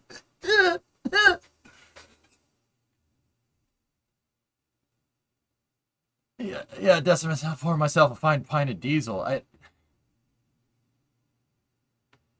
Okay, so all right. Completely unbiased. I'd have to go read more about those RDOF requirements. Like okay, what are the requirements for it? And you know, from what Tan's saying, it's, you know, SpaceX said we're going to deliver this, and it sounds like they might be a little bit behind on it. But the whole purpose, but see, Tan, that makes sense. That makes sense, right? They said we're going to deliver on this speed, and then they paid them, and then they didn't deliver on this speed. I get that. That's fair. I understand that. Where I'm getting a little is, you know, isn't this kind of the point to push these developing technologies? Isn't that what the RDOF is for? To push them, to get them to that point? Like, if anybody's going to look at Starlink data over time, okay, so what does Starlink look like a year ago? What does Starlink look like 2 years ago? Like, literally non-existent. So if we're seeing a net upward trend in capability, isn't that were they supposed to hit that speed by a certain date? If it's on already an upward trend, why wouldn't? Okay, maybe don't give it to them now, but once they hit that, wouldn't you want to do that more? Because then you develop the technology even more. Or is there a Starlink competitor out there that they're going to give this money to? Technically, the fund was designed to help growing techs, but in fact, it was just a submass giveaway money to Viasat and Dish. What happened in real life? Starlink said hello, which screwed Viasat. That made them angry. When the new FCC chair came up, Starlink dropped.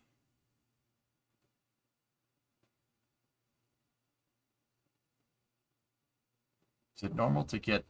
I don't know, JSDN. Sir, this is a space news channel. Why are you asking me about what color your poop is?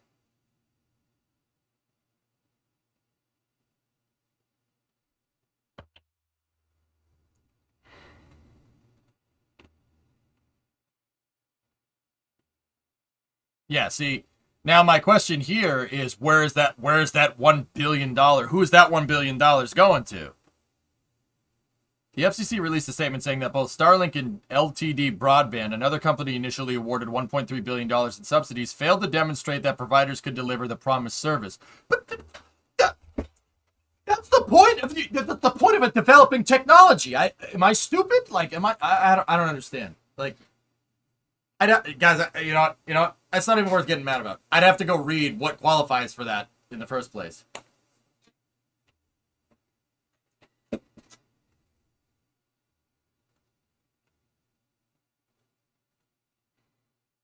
Like, I don't. Am I dumb? Yeah, I'm not. I don't want to show that. RDOF isn't for developing technology. FastFly, explain. And was originally written for fixed broadband only. Okay. That makes more sense. All right. Still, though, that really sucks that that's the way that panned out. Anyway, next bit of news. Good to know that I'm not, like, totally going crazy. You know what I mean? Let's see.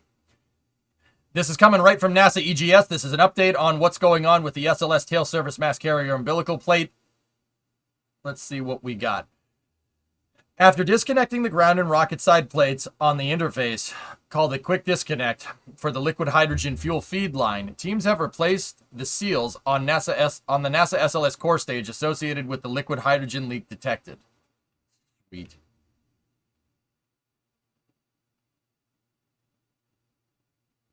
After disconnecting the ground and rocket side plates on the interface, called a quick disconnect for the hydrogen fuel feed line, teams have replaced the seals on the SLS rocket's core stage associated with the liquid hydrogen leak detected during the Artemis 1 launch attempt September 3rd. Both the 8-inch line used to fill and drain liquid hydrogen from the core stage and a 4-inch bleed line used to redirect some of the propellant during tanking operations were removed and replaced this week. Coming up, technicians will reconnect the umbilical plates and perform inspections over the weekend before preparing for a tanking demonstration as soon as Saturday, September 17th. This demonstration will allow engineers to check the new seals under cryogenic super cold conditions as expected on launch day before proceeding to the next launch attempt. During the operation, teams will practice loading liquid hydrogen and liquid oxygen in the rocket's core stage and interim cryogenic propulsion stage, getting to a stable replenishment state for both propellants. Teams will confirm the leak has been repaired and also perform the kickstart bleed test, a pre-pressurization test, which will validate the ground and flight hardware and software systems. And software systems can perform the necessary functions required to thermally condition the engines for flight. Following the test, teams will evaluate the data along with plans for the next launch opportunity. Cool.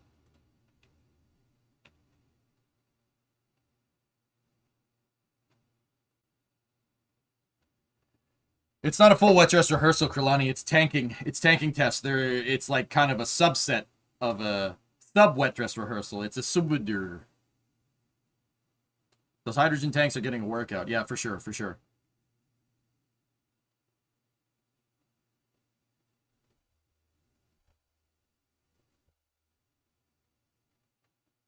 Yeah, this is not a wet dress rehearsal, guys. There's no countdown. They're just testing the fast fill. Fast fill. Actually, they're not testing just fast fill. They're testing the slow fill on liquid hydrogen, liquid oxygen. Then they're testing fast fill, and then they're testing replenishment states. And then they're gonna drain. And then they're gonna bleed the engines, and then they're gonna drain the fuel out. Are you pretty excited for DART? Yeah. Yeah, it's not a wet dress rehearsal. That is coming right from John Blevins. I know because the press conference yesterday, guess who asked? Guess who asked that question? I give you 3 guesses. You don't need them. Anyway, hopefully this tanking test will fix all the problems. Yep. Cause it's like, me! I asked! Yeah, Creeper, that's right. Did you cover any other topics before the whole Starlink thing? My power was out for an hour or two. Yeah. Hamburger, please! Can I have a hamburger, please? Anyway. Do you think that after the test, if it works, they put on new seals? No. No, not Kel Mitchell? Oh, that's not an answer I was expecting. Okay. But will it fill up a bucket? It might. So, I've noticed something, guys, in looking at the umbilicals, from what I can tell. And I could be wrong on this, but I was saying that the top line is the bleed line, and the bottom line is the fuel line on the SLS TSMU. I think I may have gotten it backwards. And let me take a look. Let's go down here.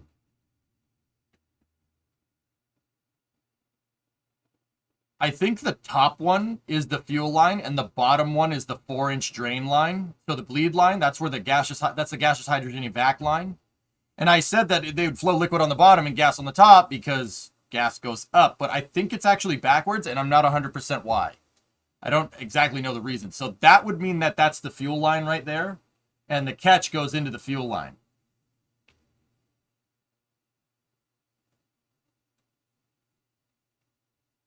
And that's the bleed line. The seals that they're trying to replace is right here. That actually is right. The seals are in the catch can, which is this white thing right there. Which is cool. Neato.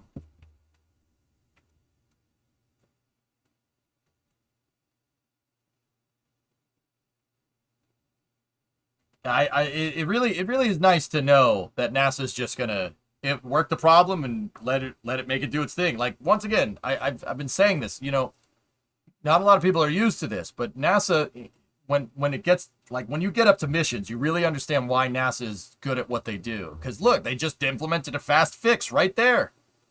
All right, put a stand right out on the pad and fix it. I like that. I like that. This is good stuff. Engine drain instead of dumping it out the throat during chill. You don't want to vent hydrogen down there, Aqualex. It'll Delta 4 itself off the pad. Space companies hate you.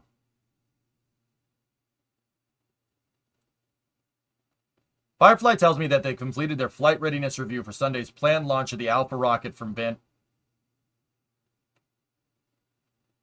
Everything looks good. Weather may be a bit better for the backup opportunity on Monday, but they're going to try Sunday first. Where's the bucket? Yeah, no, that's right. I don't see any buckets here. No buckets. Did they have to take a picture, like... Did they have to take a picture when that guy was bending?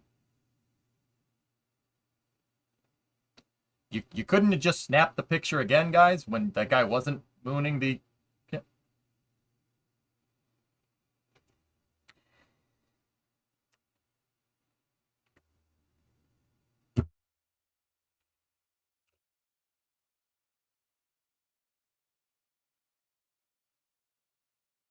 Okay.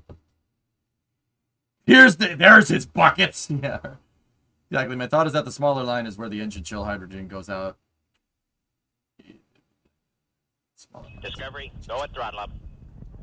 Yeah, no, it goes back to the Bunsen burner, dude. Or it goes to the Bunsen burner, not back to it. He's mooning the critics of SLS. Yep, okay. Yeah, he might be hiding the bucket. Where is this bucket that you speak of? Who is the bucket? Who is the bucket? I found the bucket, guys. I found the... I found the bucket here. There's the bucket right there. See, he's got the cryogenic gloves, just like I was saying.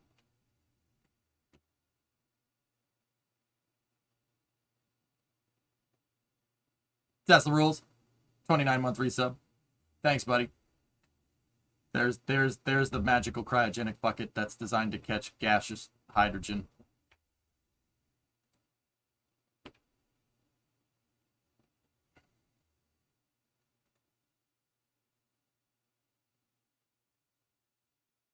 He's stateside, okay.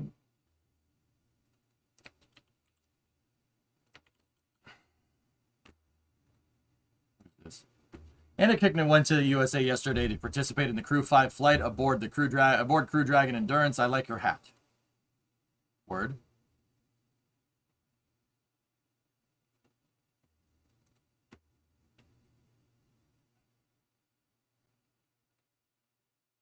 Yeah, Ben, it will show that. Someone asked that at a press conference. Yeah, Elon, a reporter asked that, like, you know, if I put a bucket under the hydrogen line, you know, how much hydrogen would I catch during fueling?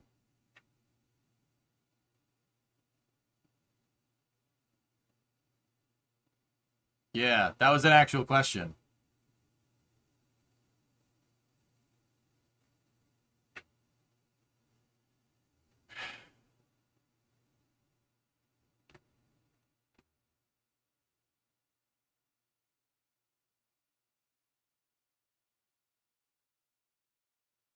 Were they from CNN? No, I'll give you 3 guesses who it was. Yeah. So the reason why that's a really weird question is because when you flow hydrogen, they're not leaking liquid hydrogen. There's no liquid coming out. Hydrogen exists as a cryogenic. Liquid hydrogen is cryogenic. So for hydrogen to exist as a liquid, it needs to be really cold. So at some point, you're going to need to take that. You're going to need to take that hydrogen And you're going to need to flow it through the fuel lines because you want to fill the rocket up with gas. So at some point, you're going to take that hydrogen and you're going to start flowing it through fuel lines that are not minus 270 C or minus 423 Fahrenheit. At some point, you're going to flow it through something that's a lot warmer than the hydrogen is. And hydrogen only has a very short window, delta where it exists as a liquid. So like water, it will turn to, I'll take water for instance, right? So water will exist as a liquid from 0 C to 100 C, right? So at 0 it freezes and turns to ice, and at 100 it boils off and turns to gas, right? Pretty straightforward stuff. At 1 bar, that's important to know. Pressure is a big deal. Go at throttle up. Hydrogen exists as a liquid at like minus 270, give or take. It's around there, minus 270 C. It exists there. And if you go to like minus 265, it'll turn to gas. So you take a pipe that's sitting outside in Florida that's at like 25 C positive, and you flow minus 270 C, 420 degrees through a 70 degree Fahrenheit pipe, and you flow that through it, it's going to evaporate. Just like water boiling off. Same idea. So, yeah, like asking how much liquid hydrogen you'd catch in a bucket is like saying, hey, if I have an icicle and I hold it over a volcano, how much water is gonna go into my bucket? No, the water will just turn to steam because of the huge temperature difference.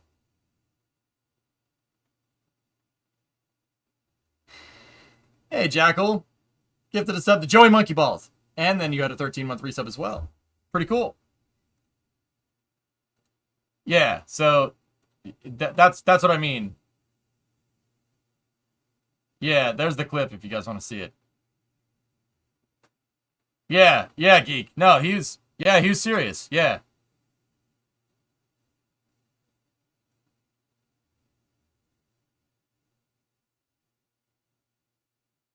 You know what, man? I honestly can't tell. If he was kidding or not. I don't know. Like, if he's trolling, then that's pretty damn good trolling.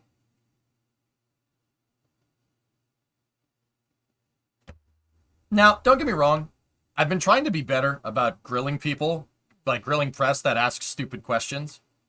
But you got to understand that not everybody's going to know enough about spaceflight. Like as much as we do here. Like we're fans of it. They're not. Like, I get it. I don't try to gatekeep it like that. I've been trying to get better at it. But that being said, that guy claims he knows a lot about spaceflight. Like he's literally wrote articles about how much he's written books about SpaceX. And you're gonna get like that. Okay.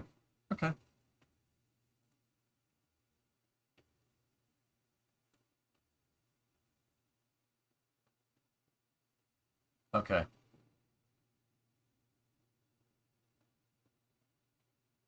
Yeah, Stolfar. Yeah, an even more fundamental thing is that you don't measure a leak as a flow rate problem, not a static quantity. Yeah, so there's not only is there a general misunderstanding of physics there's also a general misunderstanding of dynamics as well. Yeah. Yeah.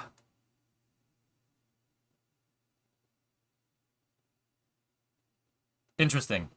Anyway, yeah, I'm not going to dwell too much on it. Like I said, I'm trying not to let that bother me no more.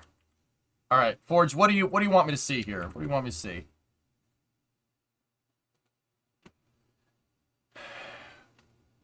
The Bureau relied on, so this is coming from the RDOF. This is a follow-up on it. It's like asking somebody if they want 3 or 4 tires. Yeah, it's pretty much that level of stupid, Finn. Yeah. The Bureau relied on current nationwide speed tests that have no bearing on future speeds in RDOF territories. To assess SpaceX's ability to meet RDOF speed requirements in its awarded areas, the Bureau took a look at current speed tests. The Bureau took a look at current speed test averaged across the entire country. These tests were irrelevant because SpaceX has no obligation to meet any speed requirements for more than 3 years. And those obligations are limited to RDOF territories. Not one RDOF recipient is currently meeting its speed requirements throughout its award areas because the whole point of RDOF is to enable recipients to build out new networks, which takes years. Bureau also disregarded detailed evidence showing how SpaceX will ensure its RDOF customers receive the required level of service by all milestone dates.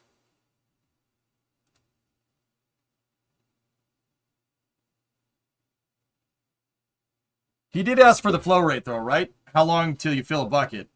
Yeah, that's true, Fastfly. Yeah, he understood flow rate, but flow rates of liquids and flow rates of gases are two different things. You don't measure gases gas flow rate is a measure of volume. Liquid flow rate is well, it's a rate. It'd be liters a second in metric, or gallons a second. That's not gallons a second. Isn't cubic feet or cubic meters. Like that's what I mean about a dynamics misunderstanding. You know what I mean? Like you don't. Okay. I.e. after the FCC can't check requirements with space, i.e. after the FCC can't check requirements until SpaceX until August 2023, since they got RDOF contract in August 2020. And don't get me wrong, fellas. Like, look, nobody's perfect. I make mistakes with that too. I messed up boiling point and pressure the other day, like in front of like 1,000 people. Like, whatever. I just misspoke. I understand the physics behind it. That was just misspeaking. With that being said, I don't think that question was misspeaking. You know what I'm saying?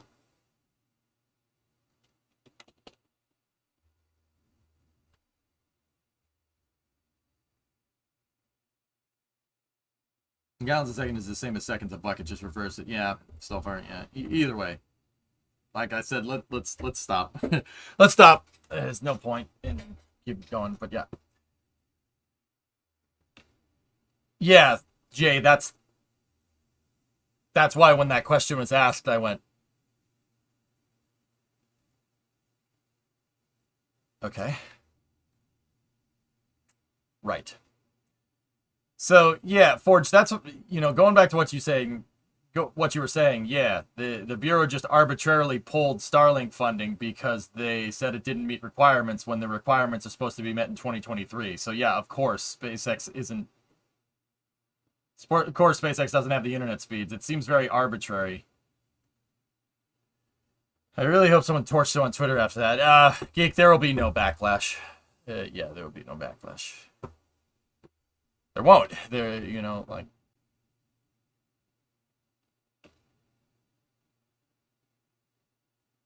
Yeah, there won't. It's just, yeah. It is what it is. Anyway. Here's some good news. Check this out. Boeing posted this today. You guys are probably going to enjoy this. This is from the OFT-2 flight here. Watch this.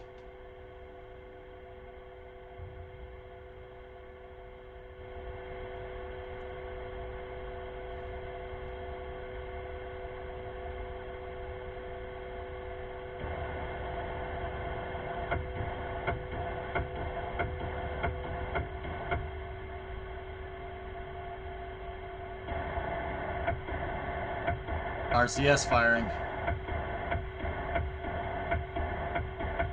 Yep, you're gonna roll the capsule to maintain angle of attack on the heat shield.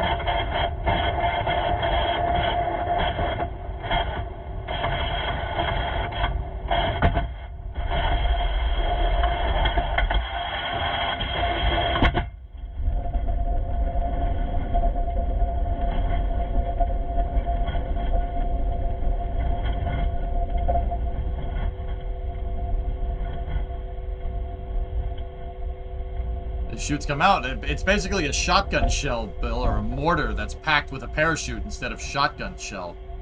Or instead of buck, I should say. When did this happen again? Earlier this year.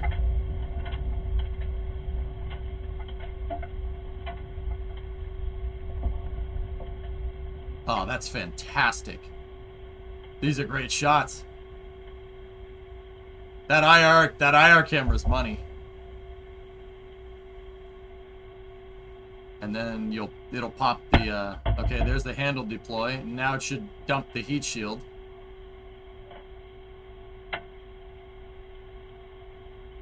Yeah, GSF, yep. That's an anthropomorphic test device that's behind me. There goes the heat shield. Heat shield will pull out the inflates. Airbags inflating.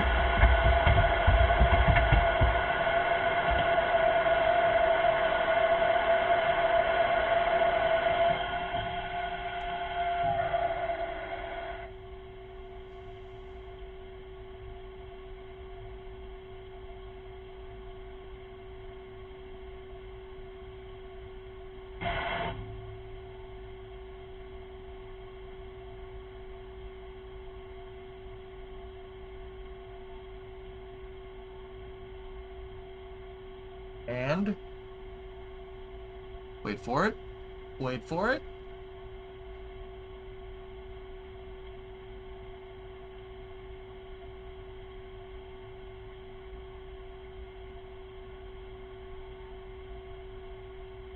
Yeah, that wasn't bad. That wasn't bad at all. Very good.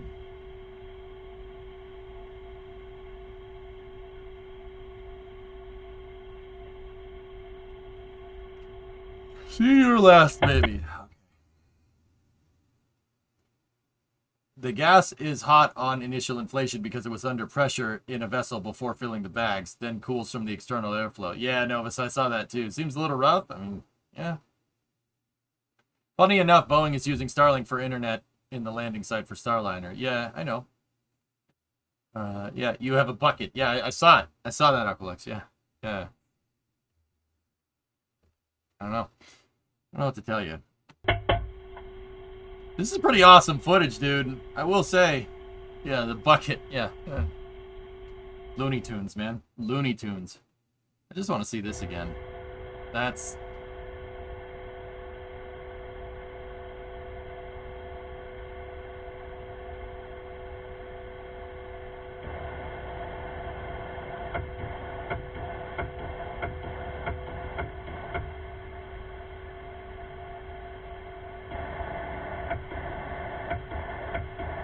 You guys know sometimes when I say there's no need to just fill in all the dead air, and sometimes it's just better to shut up.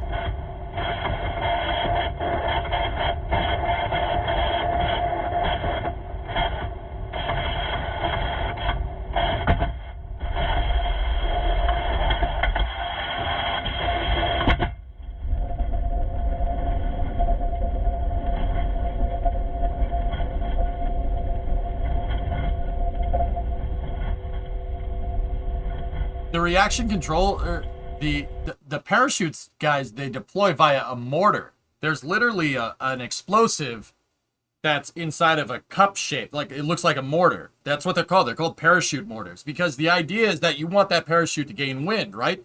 And if you just deploy the parachute, you just let it go, right? Off the top, it's going to be in dirty air, right? It's not going to fully inflate because the capsule is going to block all the airflow going into the parachute. So they shoot the parachutes out to the side. It's a radial fired chute. That way, it blows the parachutes out to the side and they get in clean air so they can unfurl. They basically, the capsule isn't blocking the air. I mean, look where the parachutes are. The capsule's kind of sideways right there. See what I'm talking about? I agree, Rev. Yeah. Me too. See, if you look, they shoot the parachutes out the side, and now the capsule's kind of doing a flying saucer kind of thing going on here. But those two right there are the drogue chutes. Those are drogues to slow them down. These also serve as a pilot. It's a pilot for the main chutes. Now watch, they'll blow the main chute mortar here in a second. Watch. Yeah, see, and then separate the drogues. And right when they did that, we lost the camera. They kind of didn't show it, but it's fine.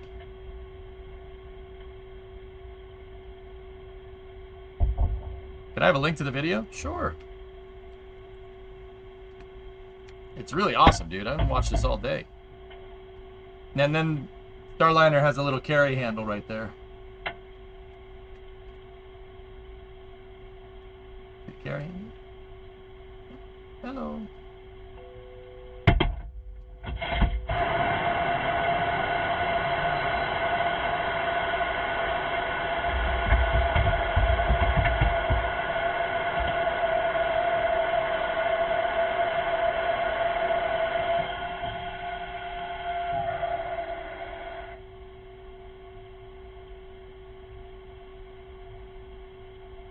It looks like the heat shield Novus pulls the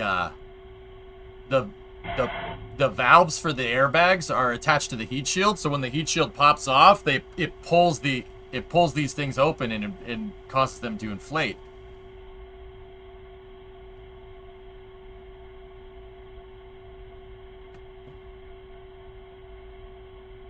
But I might be wrong. I don't know. Just that it looks like it does that. If so, that's pretty smart because if you pop the heat shield off, you can be guaranteed that the bags will inflate because it's pulling the valve with it.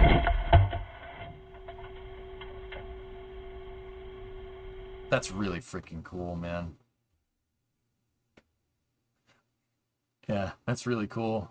I assume this is far more reliable, but I kind of like the air cushion on New Shepard. Big old instant puff of air. Yeah. Yeah, analog systems don't fail. Exactly. If you design your systems to work with the physics, right? Yeah, physics is the laws of physics are not open to interpretation, you know? So that's actually pretty smart. If the heat shield's going to jettison, the bags will inflate. The bags can't inflate unless the heat shield pulls the valve off or pulls something out from the bags to cause them to inflate. It's a pretty foolproof system. Because in order for that system to stop working, that means gravity has stopped working. Pretty smart. This just barely got released, didn't it? Yeah, it was just a second ago. This is brand new. This came out. That footage came out today, which is pretty cool. It's pretty sweet. It's like my neighbor, you know, like my hand. You know, you see me keep sniffing my hand. You know, I do it as a joke. But I like on break, I was eating my food and I was walking back to the garage. My neighbor's like, my mower isn't working, and I'm like, huh?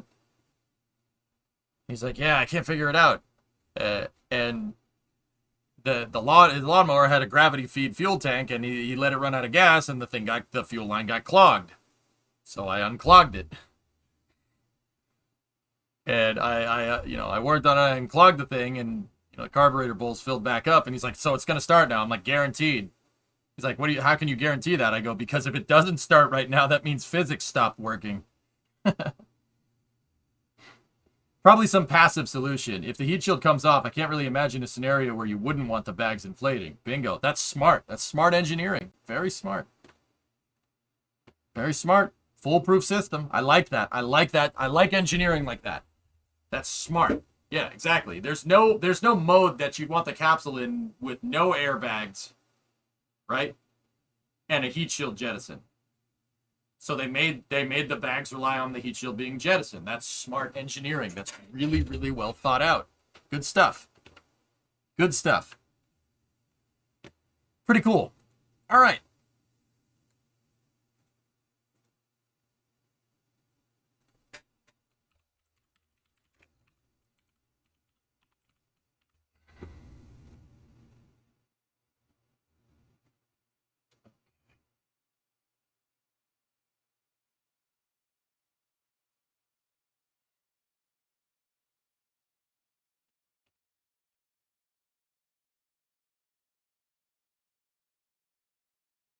Oh, there's a picture of the parachute mortar.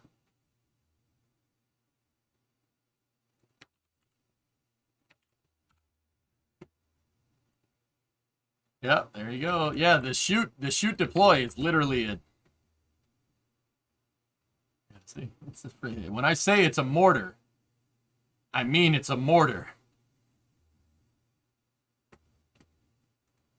So let's take a look. This is a pneumatic actuated mortar. I mean, don't get me wrong, most bullets are pneumatically actuated. Expanding gases, pneumatic make the bullet go out. So it looks like you have a plenum that's attached to some type of pressurization system, and The plenum inflates, and that pushes the sabot forward. The sabot has O-rings on it, see them? And it seals behind it, gases expand behind it, and it pushes the parachute pack out. On this side, you have a heat shield with a nylon shear bolt. Yep, it's designed to shear that bolt right out, shoot out right out the side. Cool. Yep, there's your mortars. Right there. There they are. That's the drogue mortar, and that's the main chute. That's also Joshua Kutrick and Victor Glover, and that's an Orion capsule. That's an Orion capsule that's upside down. Because it's not really designed to land on land. Yeah, Aqualex, honestly, Starliners are probably similar. Most capsules use a mortar like that. That's convergent design. There's really no other good way, unless you want to deploy your parachutes out the heat shield, which doesn't sound like a good idea. Yeah. Yeah, it's just convergent design. That's the best way to do it. Soyuz does that. Shenzhou, the Chinese capsule, does that. Orion does that. Dragon does that. Starliner does that. They all do that. There's no really better way to do it. Mortar? Barely know her. That's Starliner, right? Yeah.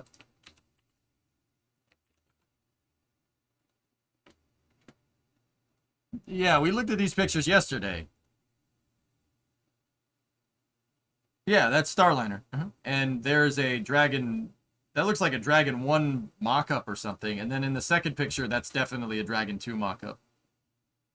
See the mortars right there? They're actually covered in this picture. Those are the main chute mortars. 1 and 2. That's what those two circular things are on Dragon. There they are. And then on Starliner, let's take a look. Let's see if they're there on that mock-up. Yep, there they are. There's your drogue chutes. Main chutes right there.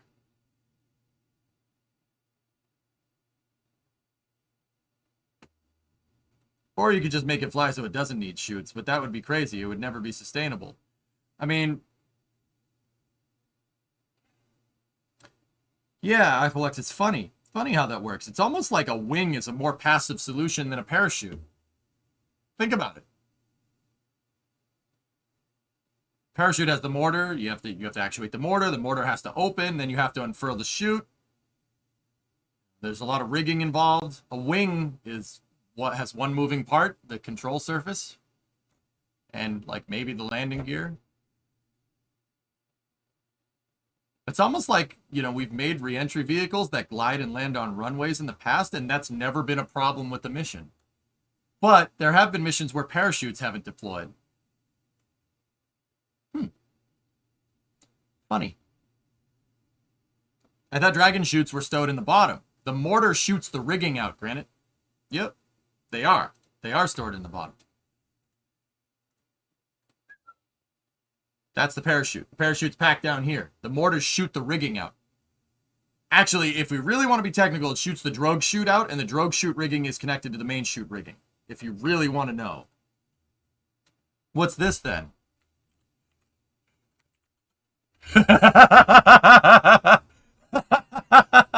right. That's fair. It didn't need that to land, though. Didn't need it to land. Touche. That was pretty good. Yep. No, I'll take the L. That's pretty funny. Doing some research on that LMTV you're looking at. You should do that because raisins. An LMTV? Oh. Oh, yeah. That. Discovery, go at throttle. Hey, Kerbal King, 44-month resub. What's going on, man?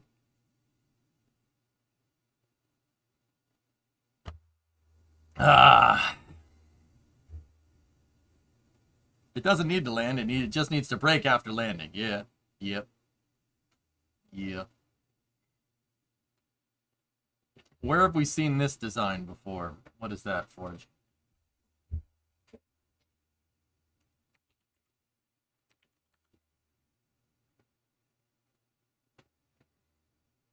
Galax Space just concluded a new round of fundraising, and the company is now valued at 11 billion dongs.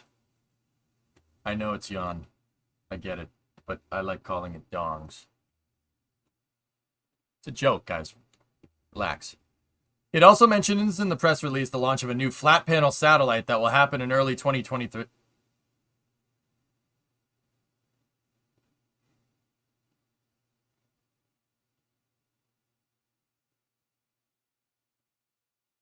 Going good. Excited for Daytona tonight. Yeah, should be fun.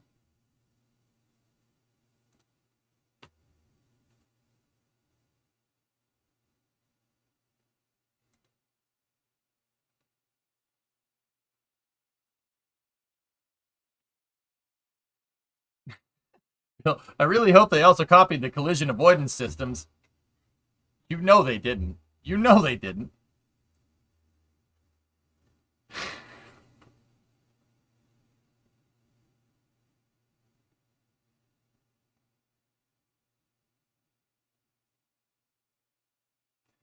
Also, I have a question. How is that going to collect any sunlight?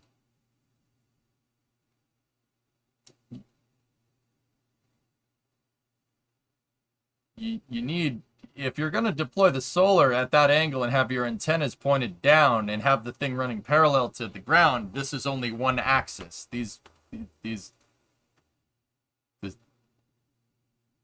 That's not going to work.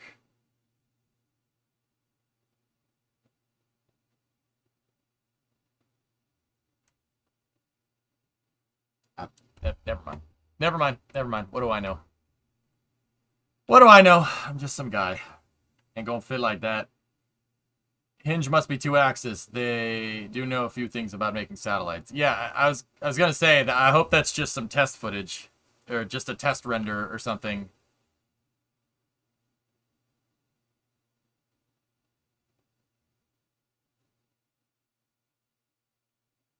It'll work, just not 100% all the time. Yeah. If the satellite, if you lose a satellite in Kerbal and the batteries go dead, yeah, you just wait until you get back into sunlight and you're good to go. On a real spacecraft, this kills the spaceship.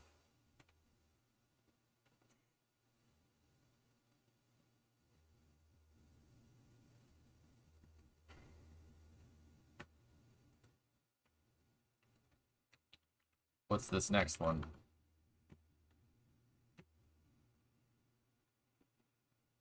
A small sat named Minhang Youth was delivered for launch on August 4th from Taiyuan. I'm sorry, I'm probably butchering it. Which I guess would be a piggyback payload. It is promoted as involving kids from kindergarten to middle school in design and development, and was built by SAST Space, who borrowed a logo apparently.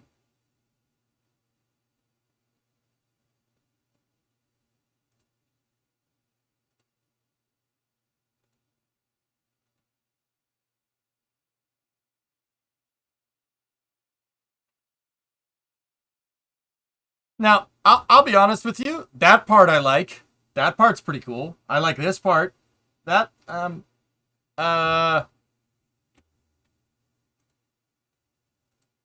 you just crudely pasted your face over my family portrait. Yeah, I know. Man, I want to run the TV and the stereo. Why you want to run the TV and the stereo at the same time? Yeah, because I like to party. Wait, why am I even talking to you? I hate you. Oh, come on, man. We're doing really good there.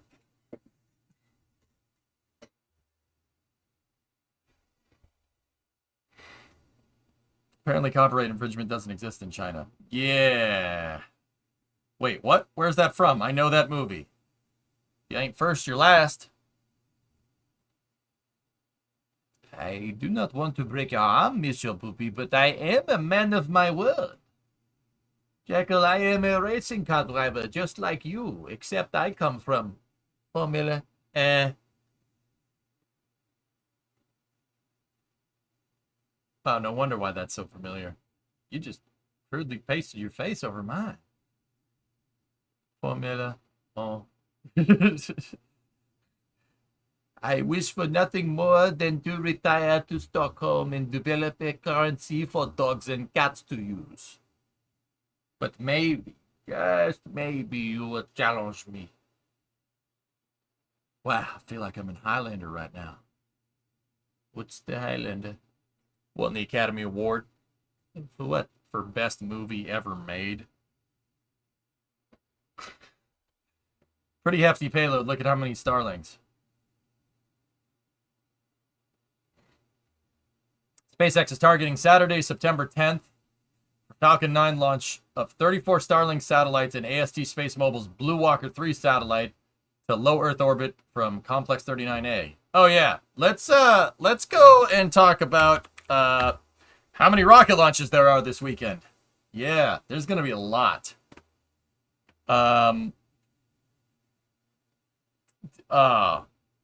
So tomorrow at 9, right before GTA Racing, we have the Starlink mission, which is pretty sweet. That's pretty dope. Starlink. And then we have Firefly. Firefly's second test flight is scheduled for 6 o'clock on September 11th, which is Sunday. And then there's a Starlink right after that from Slick 40 on Sunday.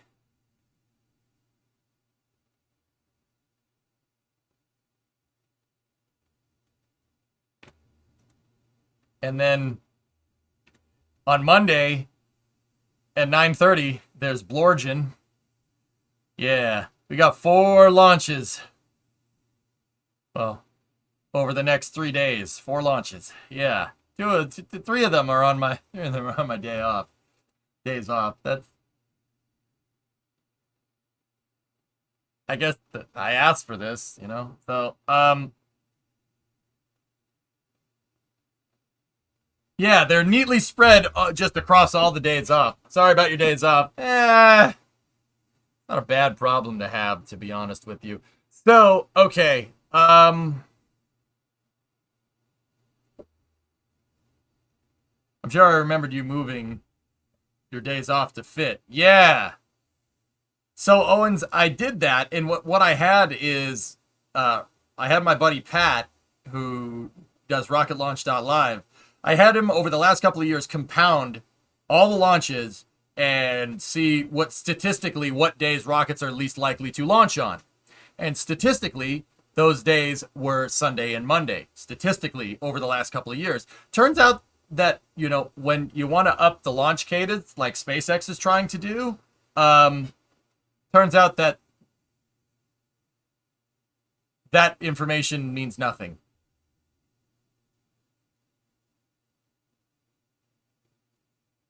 Yeah. Okay. Guys, I'll be 100% honest with you. I might not be here for Firefly. I probably will be here for Starlink. The second Starlink. We're talking about on the 11th. On the 11th, I'm going to a huge freaking car show.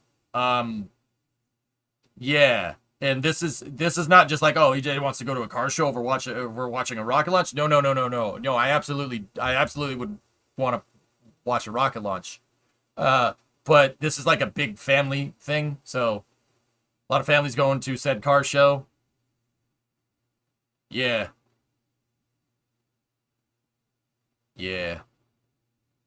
Yeah, it's Tire Rods. It's out in Lancaster. If anybody wants to go, it's a sweet auto show. They usually like 3,000 cars show up. You used outdated information in your model. You need to use updated information. There was no updated information at the time, Twitchy. Go and throttle up. Yeah. Hey, Snake.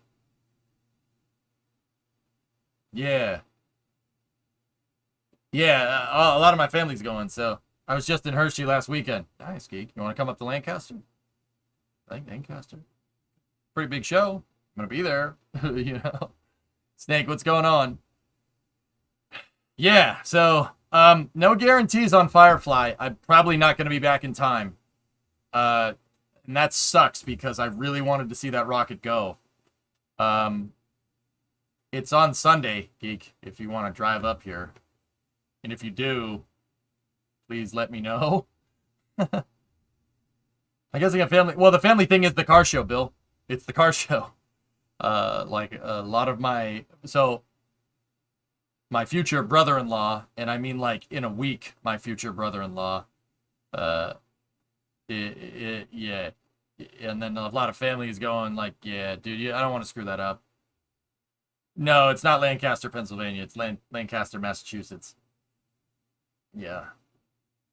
Maybe it's a little scrub question. Yeah, Geek, it's probably about a 6-hour drive for you. Yeah, 6 hours, 6 to 8, actually. Yeah.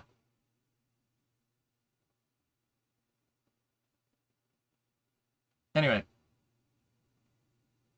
Yeah, I thought it was the other one. Yeah, don't worry about it. Yeah, Lancaster, Pennsylvania is the long way for me. But yeah, Carlisle's cool. There's a Rolls-Royce Olympus 593 on eBay. How much? Why is that the first thing that I asked? Like, oh yeah, I'm just going to shop around for the turbojet engine of my needs. Or, yeah, okay. I know I can't afford it. Like, why would I ask that? What's wrong with me? Bill, link, just link it. Just link it up.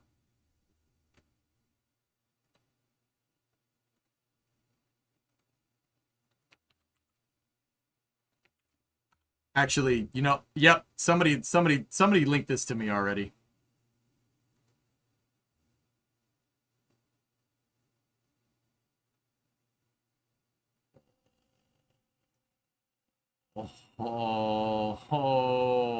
Okay. Why is this on eBay? Yeah. Yeah, that's a 593 Snecma. Yep, that's a Concorde engine. That's an engine from the Concorde. A 593 Olympus 593. Yeah. Yeah. Yeah, that's a Concorde engine, fellas. Yeah, yeah. Hover too soon. Nope. Hover's not working. So how do we make it fit on a 59? I'm pretty sure that engine is bigger than my truck. Yeah. Yeah. Yeah, is that like...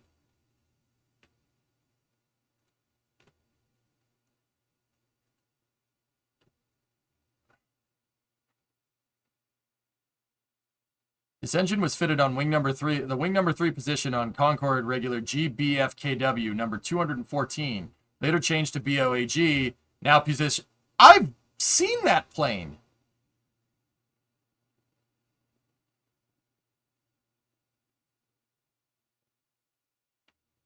Wow. I've definitely seen BOAG. That's at the Museum of Flight. I've literally, like, touched that plane. Okay, that's kind of cool. It's got the logbook with it. Oh, it's got all the paperwork, Bill. Matching numbers.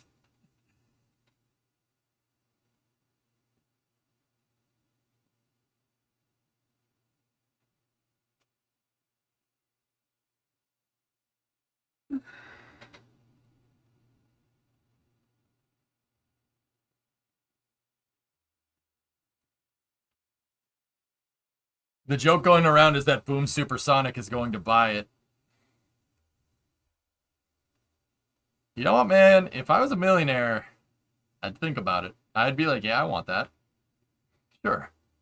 Yeah, I want that. What am I going to do with it? Don't know. Not going to say that I don't want it. Yeah. People who viewed this item also viewed this cutlery set. Oh, that... Okay. The cutlery set. Oh, that's a British Airways cutlery set. Ooh. Oh, yeah. Look at that. Oh, that's nice. Yeah, the handles on that silverware looks like pickles. All right.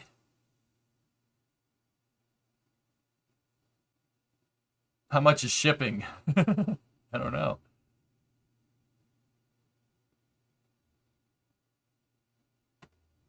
Yeah, no, I know what they are. I know they're antler head, but also pickles.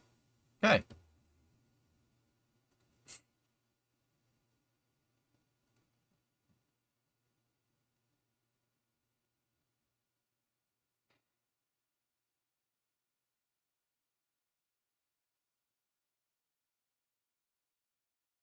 Anyway. Okay. Yeah, other than that, guys, I think that the space news cycle is a little bit on the slow side. 4 of those engines were once shipped to the U.S. Yeah. In only 2 hours, 52 minutes, and 59 seconds. Yeah. Cool.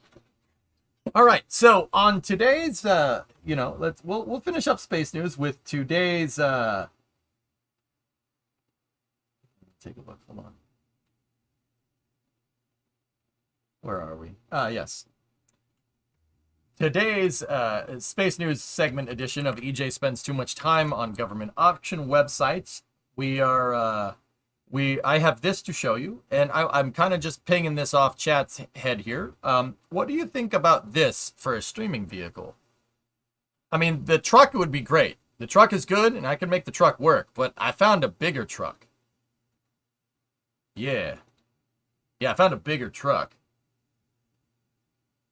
Because I'll be honest with you, fellas, the reason why I'm looking is because we found that Astro van on an X shuttle recovery vehicle on GovPlanet, and I can't. There's no logistical way of obtaining that thing in time.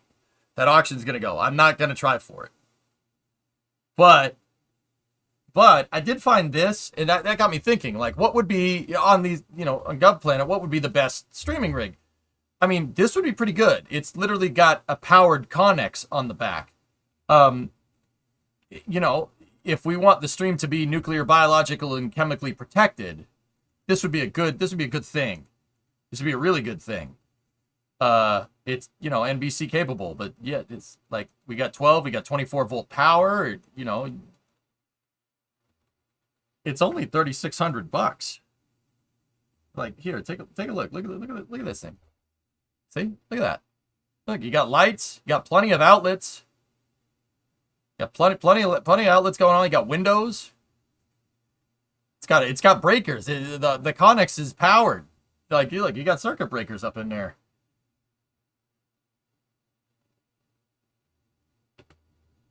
Fuel costs.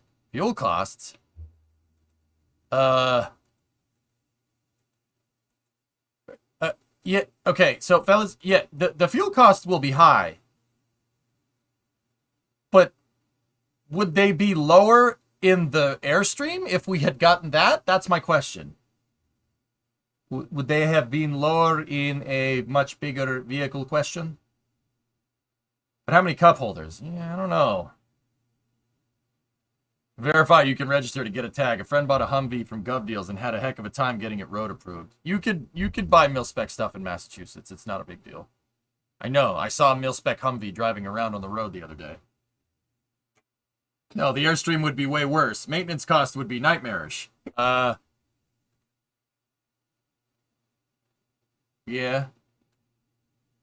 It has no power source. It's meant to be plugged in.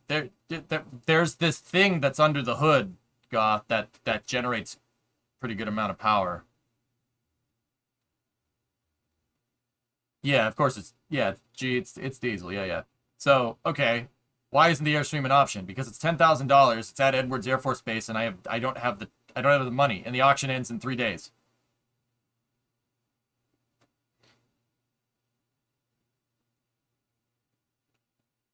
It's got a Cat 3116 in it. Yeah, no, they're pretty cool. And so it seems like chat's not into it though. That's fine. That's fine. I'll find more things on. Try to see if we can find more things on really cool vehicles that would make really cool streaming rigs. I'll keep looking. But then again, we do have the truck. The truck would be pretty good. That's kind of why I bought the truck. But I'll be honest with you, I like the truck as a work truck. It's a damn good work truck because that's what it was designed to do. I literally built this office shuttling parts back and forth from the hardware store with that truck. Tough Enough built this office. So EJ, Goon Squad has one of those vehicles. They rewired the built-in breaker panel to be driven off solar panels and batteries with a diesel generator backup. He ended up having to trailer it to Tallahassee and have it be inspected by the Florida Department of Motor Vehicles. What about a separate trailer that you could pull with the F-250? Okay.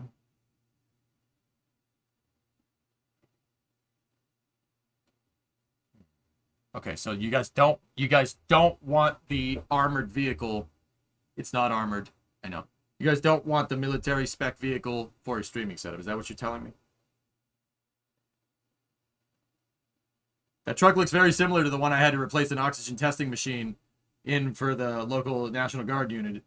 It was serving as a mobile laboratory. Okay. It gets like 13 miles to the gallon.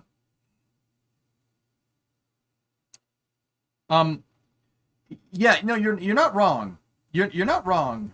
Zonku, yeah, no, that's definitely right. That's definitely right. But I have a question. What other streaming vehicle would not get 13 miles to the gallon if I'm pulling a streaming setup in the back? Like, what is there another vehicle that wouldn't get terrible gas mileage? Like, and don't get me wrong, there probably is, but the ones that do get good gas mileage, I'm frankly not interested in. Yeah. Better idea, get that mil-spec vehicle and a trailer.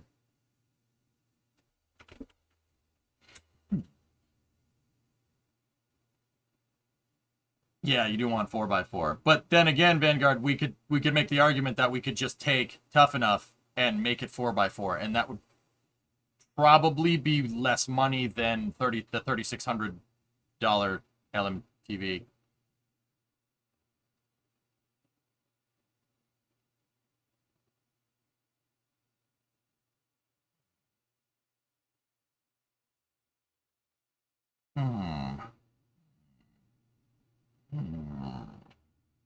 That's it, a Hemet.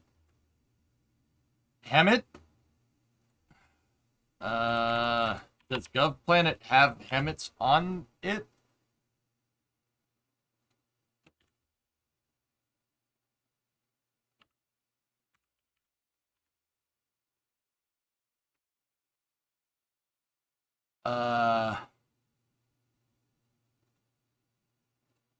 What would that be under?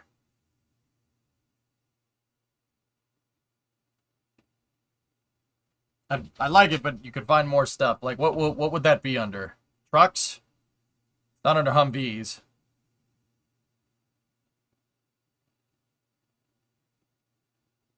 Oshkosh?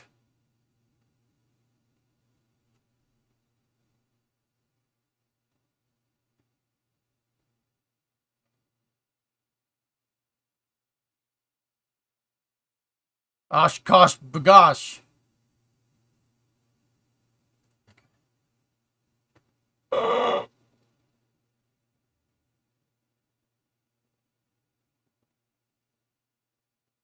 Uh-oh.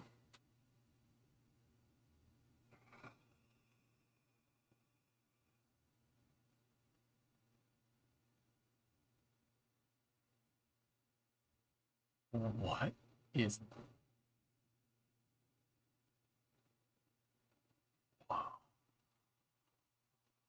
What is that? What is this?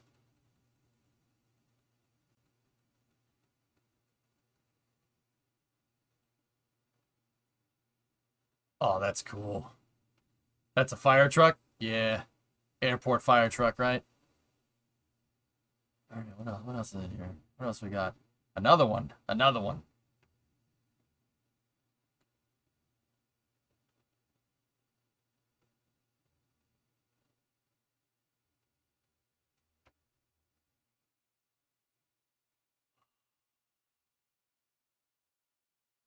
What did they do to that poor truck? They cut its head off. Either that or it was designed that way. Huh. Huh.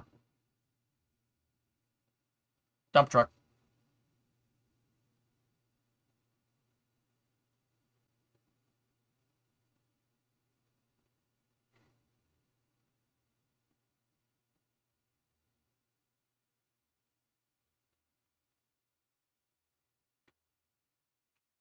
They made it a permanent convertible. Yeah, it's the drop top. Yeah, it's called a drop top. Yeah, Facha, I just looked at that. It's right there. Stupid YouTube is sent me down the truck house rabbit hole. I would totally do an LMTV with side outs. Yeah, Zonku. You would never have to worry about getting stuck. Oh, dude. 7 ton, man. 7 ton when you just absolutely have to drive through everything. Yeah, $5 grand for freaking. That's a 7 ton, man. You could pull anything with that. These winch trucks right here are. Yeah, those things like pull tanks around. These are what they use to move tanks. Like there's a trailer that goes with it that they use to pull tanks. Yeah. How about this Ferd? So what if I want to ship that to Finland? I mean, Ford Econoline camera truck. Oh, that's kind of neat.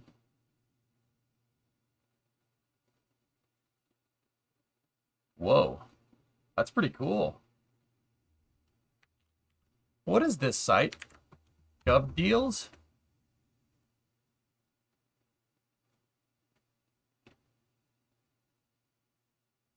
Oh, they want 50 G's for this?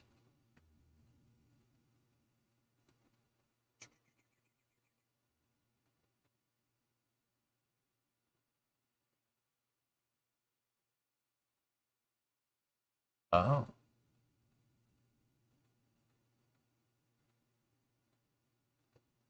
Hmm. Yeah, I see why they want 50 G's. It's still got everything in it.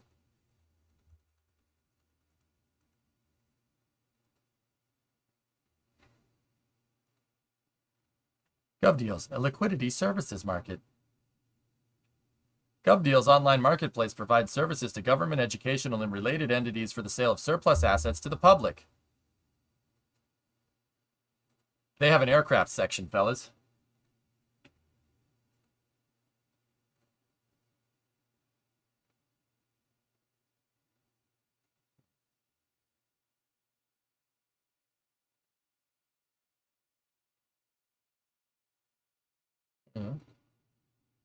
Yeah. 8,600 bucks. 8,600 bucks for a 340 Duster? No. 66 Rambler, 3,800 bucks. That's pretty fair. Oh, ho, ho. 73C 6 Wrecker, 1,700 bucks. Do they have a rocket section?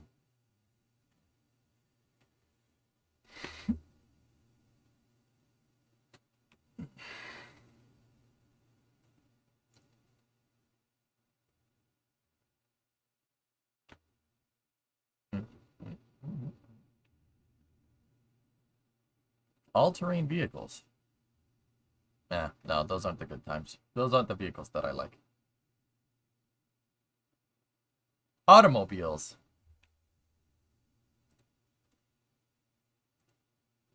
Yeah. Yeah.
Oh, that was a lot of optics for $5. This is probably not a good idea. We should probably get off of this. But also,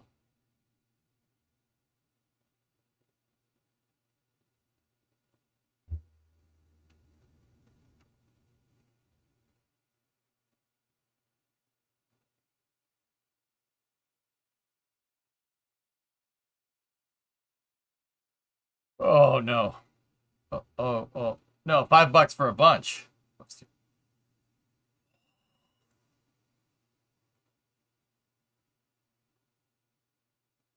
Hey, Ford Inline 6. Very nice.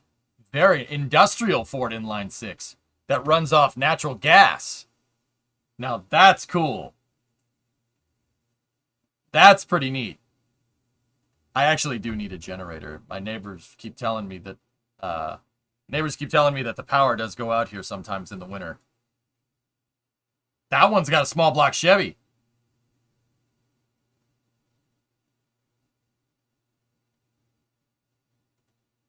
Oh, dude, it's got small block Chevy.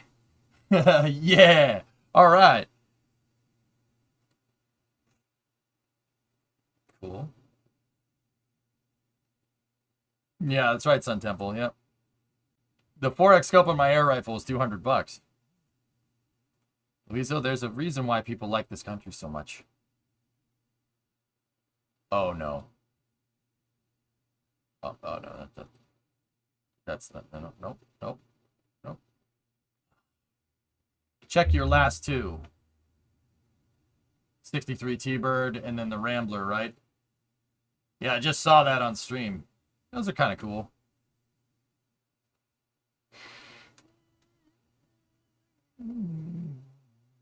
What else do we got in here?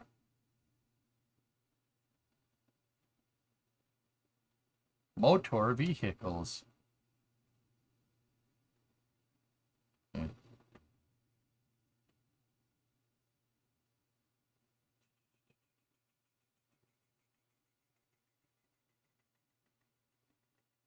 Heavy equipment. Whoa. Yeah, yep, nope, can't afford that. Yep. Ain't going. Let's go down here to stuff let's go over here. Here we go.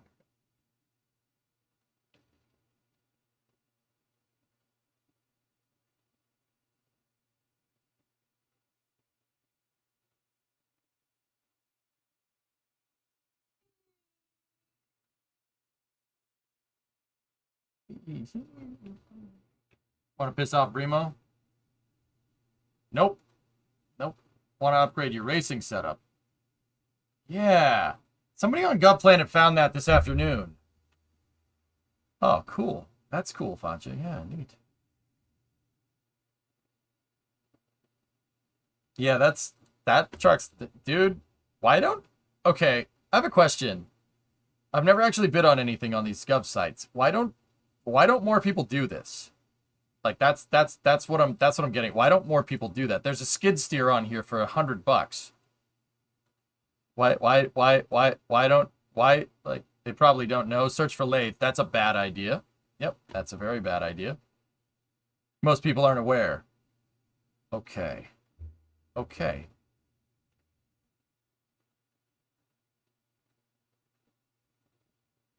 It's a very niche site. All right, cool. Because man, I saw some pretty like I'm in the market for a generator. Everybody says get one. And there's literally Cummins generators here for $500. And these are mil spec, so they're not bad. They're not like that. That's just a little dinky Honda engine. These things have Cummins diesels in them. Like these are not pieces of junk. They're really, really, really nice generators. That's the starting bid. Yeah, no, I know there's bidding and everything, God. Like I get it, but I've been watching this for a little while. They don't go for as much as you might think. Most are 3-phase. So it's a 30 kilowatt. That's a 30 kilowatt generator. That'd power my entire house. Yeah, that'd power like my all of the house. Easily. If I'm thinking about that right.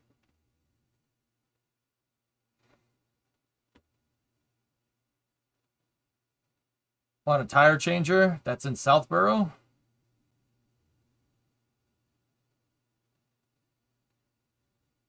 Oh. I mean, yeah, kind of. I'd need a balancer to go with it. That would power you and your neighbor's houses. Do you have natural gas in the house? We have gas. Yeah. The furnace is gas. And so is the water heater. Like, these are not crappy generators, dudes. Like, these are really nice generators. These are not bad. A 10 kilowatt, that'll power the entire house, man. And it's got a Cummins engine in it. You can't lose. You bought your Willys on a similar site. Still packed in a crate. Got a great deal on it. Only major issue, I had to give it up. The lack of power steering killed your arms. Yeah. Yeah, that's fair. I mean, look at this. Dude, look at this. This is freaking sweet. It's got that one's got Optima batteries. And this stuff isn't even old.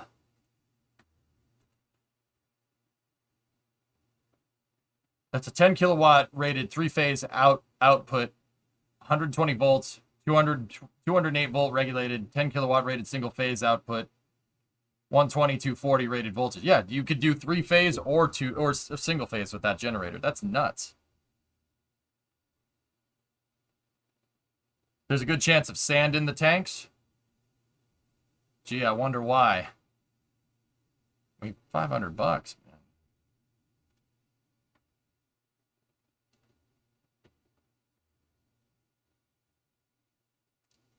I'm actually thinking about buying the generator because yeah, you do need those. Because where else are you gonna get a 10 kilowatt generator for $500? You know, like you're never gonna get that anywhere. There's no way.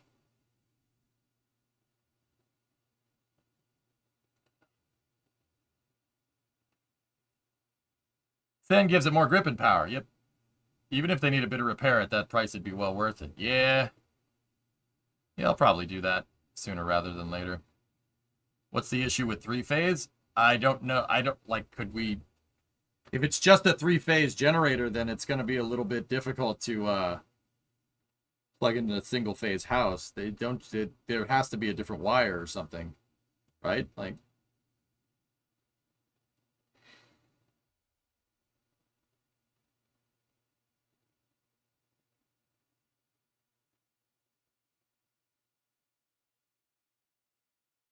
Houses are actually 2-phase. Oh, nice.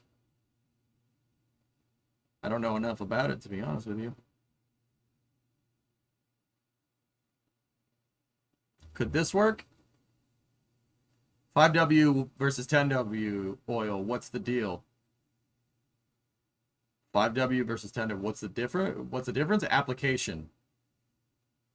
On a technical standpoint, what's the difference? The weight. The weight of the oil has a lot to do. And what determines weight of oil? Application. Why would anyone need a jet bridge?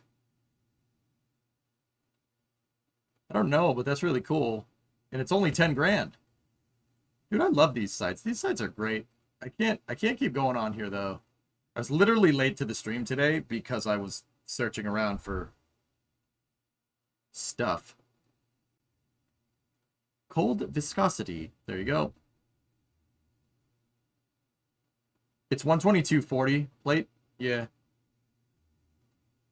I actually have 240 out. I could get 240 out to the garage, but it would be 240 at 50 watts. Or no, 50 amp. 50 amp, not watts. 240 at 50 amp. Which is not ideal for running heavy equipment. But what have you done to me now? I'm shopping. Yeah, it does that. Just, yeah. It's pretty dope.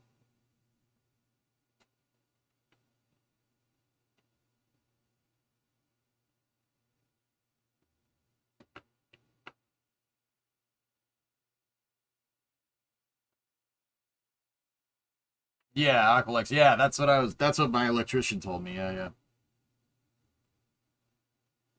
Government sites like that are worse than Steam sales. You end up collecting a lot of crap that can be useful one day. Yeah, I know. You have enough to run a full sub panel out to the shop garage, like another 100 amp, 100 to 150 amp drop. Supposedly, yeah. Supposedly we could, Rhino. Yeah. Supposedly. But we do have 240 out here. Just like I said, 240 at 50 amp, which is not very good. Like if we wanted to run like an industrial machine, like a lathe or whatever, yeah, 50 amp, you'd be able to run the machine and that's about it. Nothing else. What would you do if a viewer sent you a lathe? Be very happy and say thank you and then use it. Hellfish, you gotta remember, space is not the problem no more. Before, I didn't have the space, but I had the cash. Now I don't have the cash, but I have the space.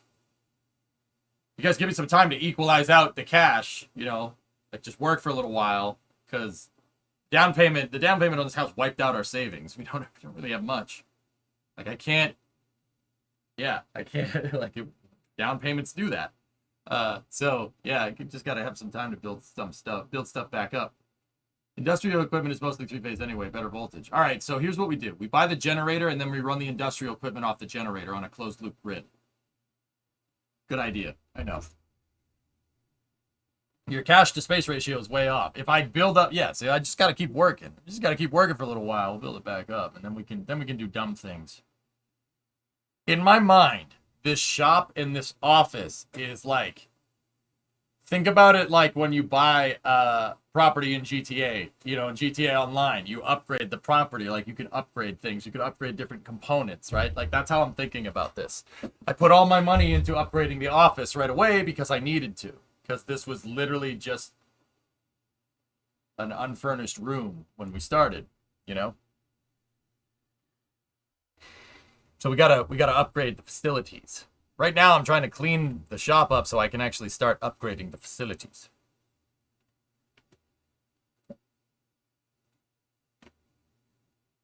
Networking devices. Oh, very nice.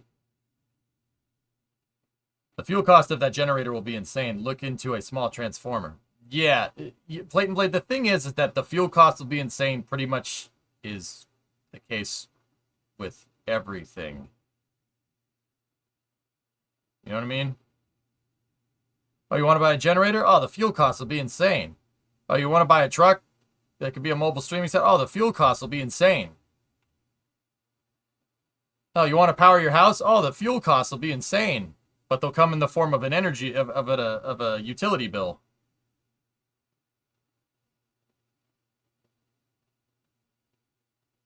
Time to get some solar. Oh, the solar panels, the solar panel costs will be insane. Yes, on Temple, I agree. You could use a rotary phase converter to convert your 240 single phase to 3-phase power. Okay. Hamsters? Oh, the fuel costs will be insane. How much is gas where I am right now? 370? Those solar panels go through a lot of fuel. Put solar on the roof? Yeah, I'm working on it. At the end of the line, the sun powers much of the stuff that we use. I do want a crane, yes. Alright. You want to develop an app? Fuel costs would be insane. Yeah.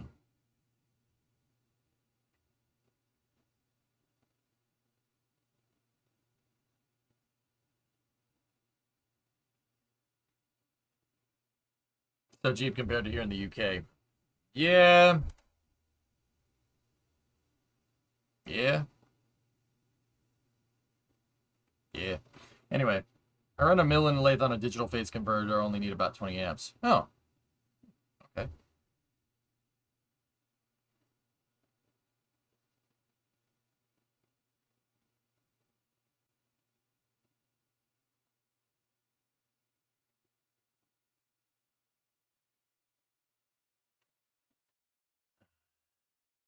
All right, dudes. Still got a little ways out for racing. So I actually need to make a couple of phone calls, guys. So I will be back for racing. We got Daytona tonight. Yeah. We're running super speedways with NASCAR.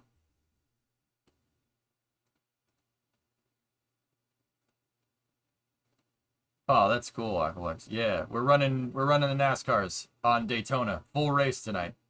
Oh, that's cool, Aqualex. All right, cool. So I will be back in a couple of hours, around 9. Yeah, I just got a couple of phone calls to do, and I'll be honest with you, basically I'm planning my weekend around these rocket launches. So yeah, that's gonna be fun. Test session. Yeah, maybe later. I have to make phone calls, dude. Yeah, I have to set some stuff up and coordinate everything. Yep. I have to return some video. I gotta return some videotapes. Good movie. I got a generator to buy. No. No. Be kind, rewind. All right.